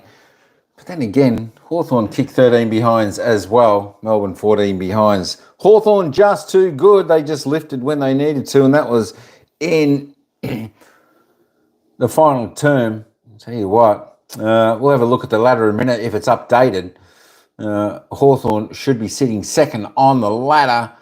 What do they end up winning by? 35 points. 35 points. It was just a close game all the way through. But Hawthorn, their class just shone through. And, of course, Gunston came out on fire in that final term. Wow-wee. There we go. Let's just have a quick look at the goal scorers and the disposal getters before we wrap this up, because we're going to head over to the next game, which is Essendon taking on Sydney Swans at Marvel Stadium. That should be a, well, to say the least, that should be a ring-a-ding-ding game. I think I might be tipping the Bombers in that game. That's a home game for them. Harvey Langford Top the table with 3 for Melbourne. Kaiser Pickett with 2 Sparrow and Sharp singles. To Hawthorn, can you believe it? There we go. Jack Gunston topped the table for Hawthorn in the goal kicking list. Ended up with 3 goals 4 from his 14 disposals, 11 kicks. 3 goals 4. Oh, wow. There we go. Can you believe it? You wouldn't have thought that going into the final term. We had some hoping he'd just kick 1 for their multi. Well, he ended up with 3, 7 scoring shots. He lifted when he needed to. Nick Watson with 2. Chol ended up with 2. And of course, singles to Ward. Moore, Lloyd Meek, Ginnivan and Bruce ended up with 1. They were your goal scorers for the Hawks. Well, the leading disposal getters on the ground. No one hit the 30. No one. There we go. Normally you get someone hit the 30 disposal mark. But top of the table, we've got 1 each from each club, and that was James Warple from Hawthorn. He had 28 disposals, 8 kicks, 20 handballs, 2 marks, 10 tackles, 6 clearances, 1 behind. Fantastic game from him. And of course from Melbourne, it was Jake Bowie on 28 disposals, 22 kicks, 6 handballs, 9 marks, a tackle, 2 clearances. Well done. Christian Petrarca, pretty good game from him. A little bit quiet in that final term, unfortunate, but always tries his best, like Maxi Gorn. 26 for him. Ambrosia with 26. And let's just roll down a couple of these because we have to get cracking, folks. We've got to get over to the next game. Let's just roll on down. Stephen May was 20 for Melbourne. Same with McVee. John Newcomb on 19 there. Dylan Moore up to 18. Not too bad. Kaiser Pickett had a good game there for Melbourne. 17 touches, 2 goals, 2, 9 tackles, 4 clearances. Fantastic game. Jack Ginnivan came into the game a little bit in that final quarter. Ended up with 17, just with a 1 goal. And as we continue down, Clayton Oliver, well, I don't know what they're going to do with him. Maybe they need to just stick him in the reserves for 4 or 5 weeks. He only had 14 touches. No impact on the game at all. Jack Gunston, the man who has been reasonably well held for the first 3 quarters, ended up with 14 touches, as I said, 11 kicks, 3 handballs, 6 marks, 1 tackle, 3 goals, 4. Oh, well done. There we go. All right. Bruce ended up with 1. Watson, 2 goals, 1 off his 4 kicks. They are your player stats. Team stats, Hawthorn got on top. They controlled that final quarter. Plus 6 in the disposal count. Inside 50s, remember it was, I think, 27-19 half-time. There we go. Hawthorn ended up in front. They got a monstrous amount in that last term. 50-48 inside 50s, plus 2 there to the Hawks. Free kicks, the umpires decided, well, let's tie this up. The umpiring was pretty ordinary today, let me say. It was pretty ordinary. 22 free kicks apiece, though. There we go. Maxi Gorn led the way in the hitouts, 41-27. Clearances still Melbourne clearly won that, 39-26. Centre clearances, 12-7. Contested possessions, well, Melbourne got those in the first 3 quarters. Uncontested, Hawks came back in that final. They just had control. The marks all tied up pretty much, 99, 98, marks inside 50, 8-14. Hawks doing it well there. Stronger in the air with the Hawks, 10-7. Contested marks also. Tackles, well, Melbourne at least tackled above season average of 59. Hawks under that, 44. It all happened in the first 3 quarters. Tackles inside 50, nice. Hawks led that way, 8-5. Let me just see if I can reload this up for all the Hawthorn fans. It's updated, and there we have. If you're a Hawthorn fan, there we go. You jump from third to second on the ladder now. Played 9, 7 wins, 2 losses, 128.7 the percentage. Second to Collingwood, who leads the ladder. And of course, Melbourne, I need to scroll this up because Melbourne are way down here. In 15th position, played 9, won 3, lost 6. At least with one good thing with Melbourne, they did have a good hard crack for the first 3 quarters, and they should have been in front. I think they need to get back in front of goal, do a bit of kicking practice. There's a lot of goals there that were pretty well in front or just on a slight angle, and they just should have slotted through. And it could have been the difference, folks. Could have been the difference. It could have been the difference of Melbourne being a point up 6 points down to about 3.5 goals up.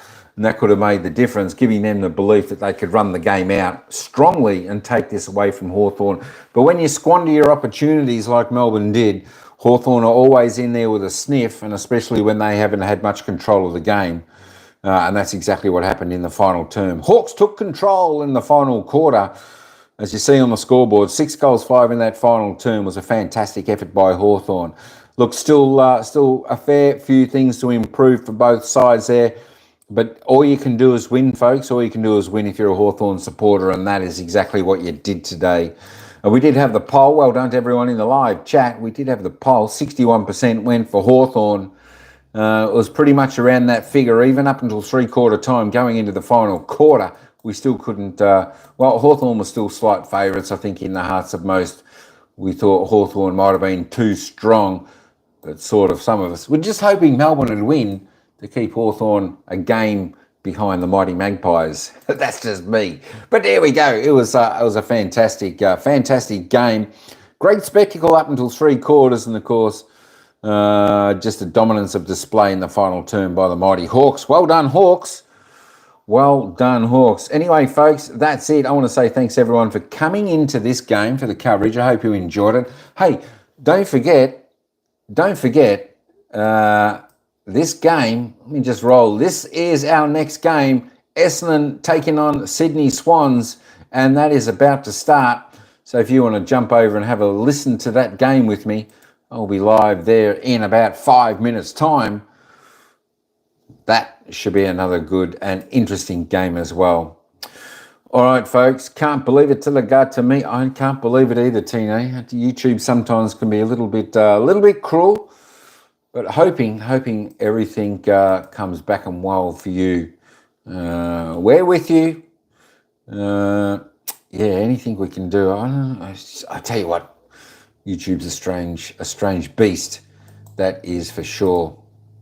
All right, folks, that's it. I'm going to be over and out. There we go. It was the Hawks 13-30-91 defeating Melbourne 7-14-56. It was the Hawks today by 35. Until next time, ciao for now. We'll see you in a few minutes at the next game.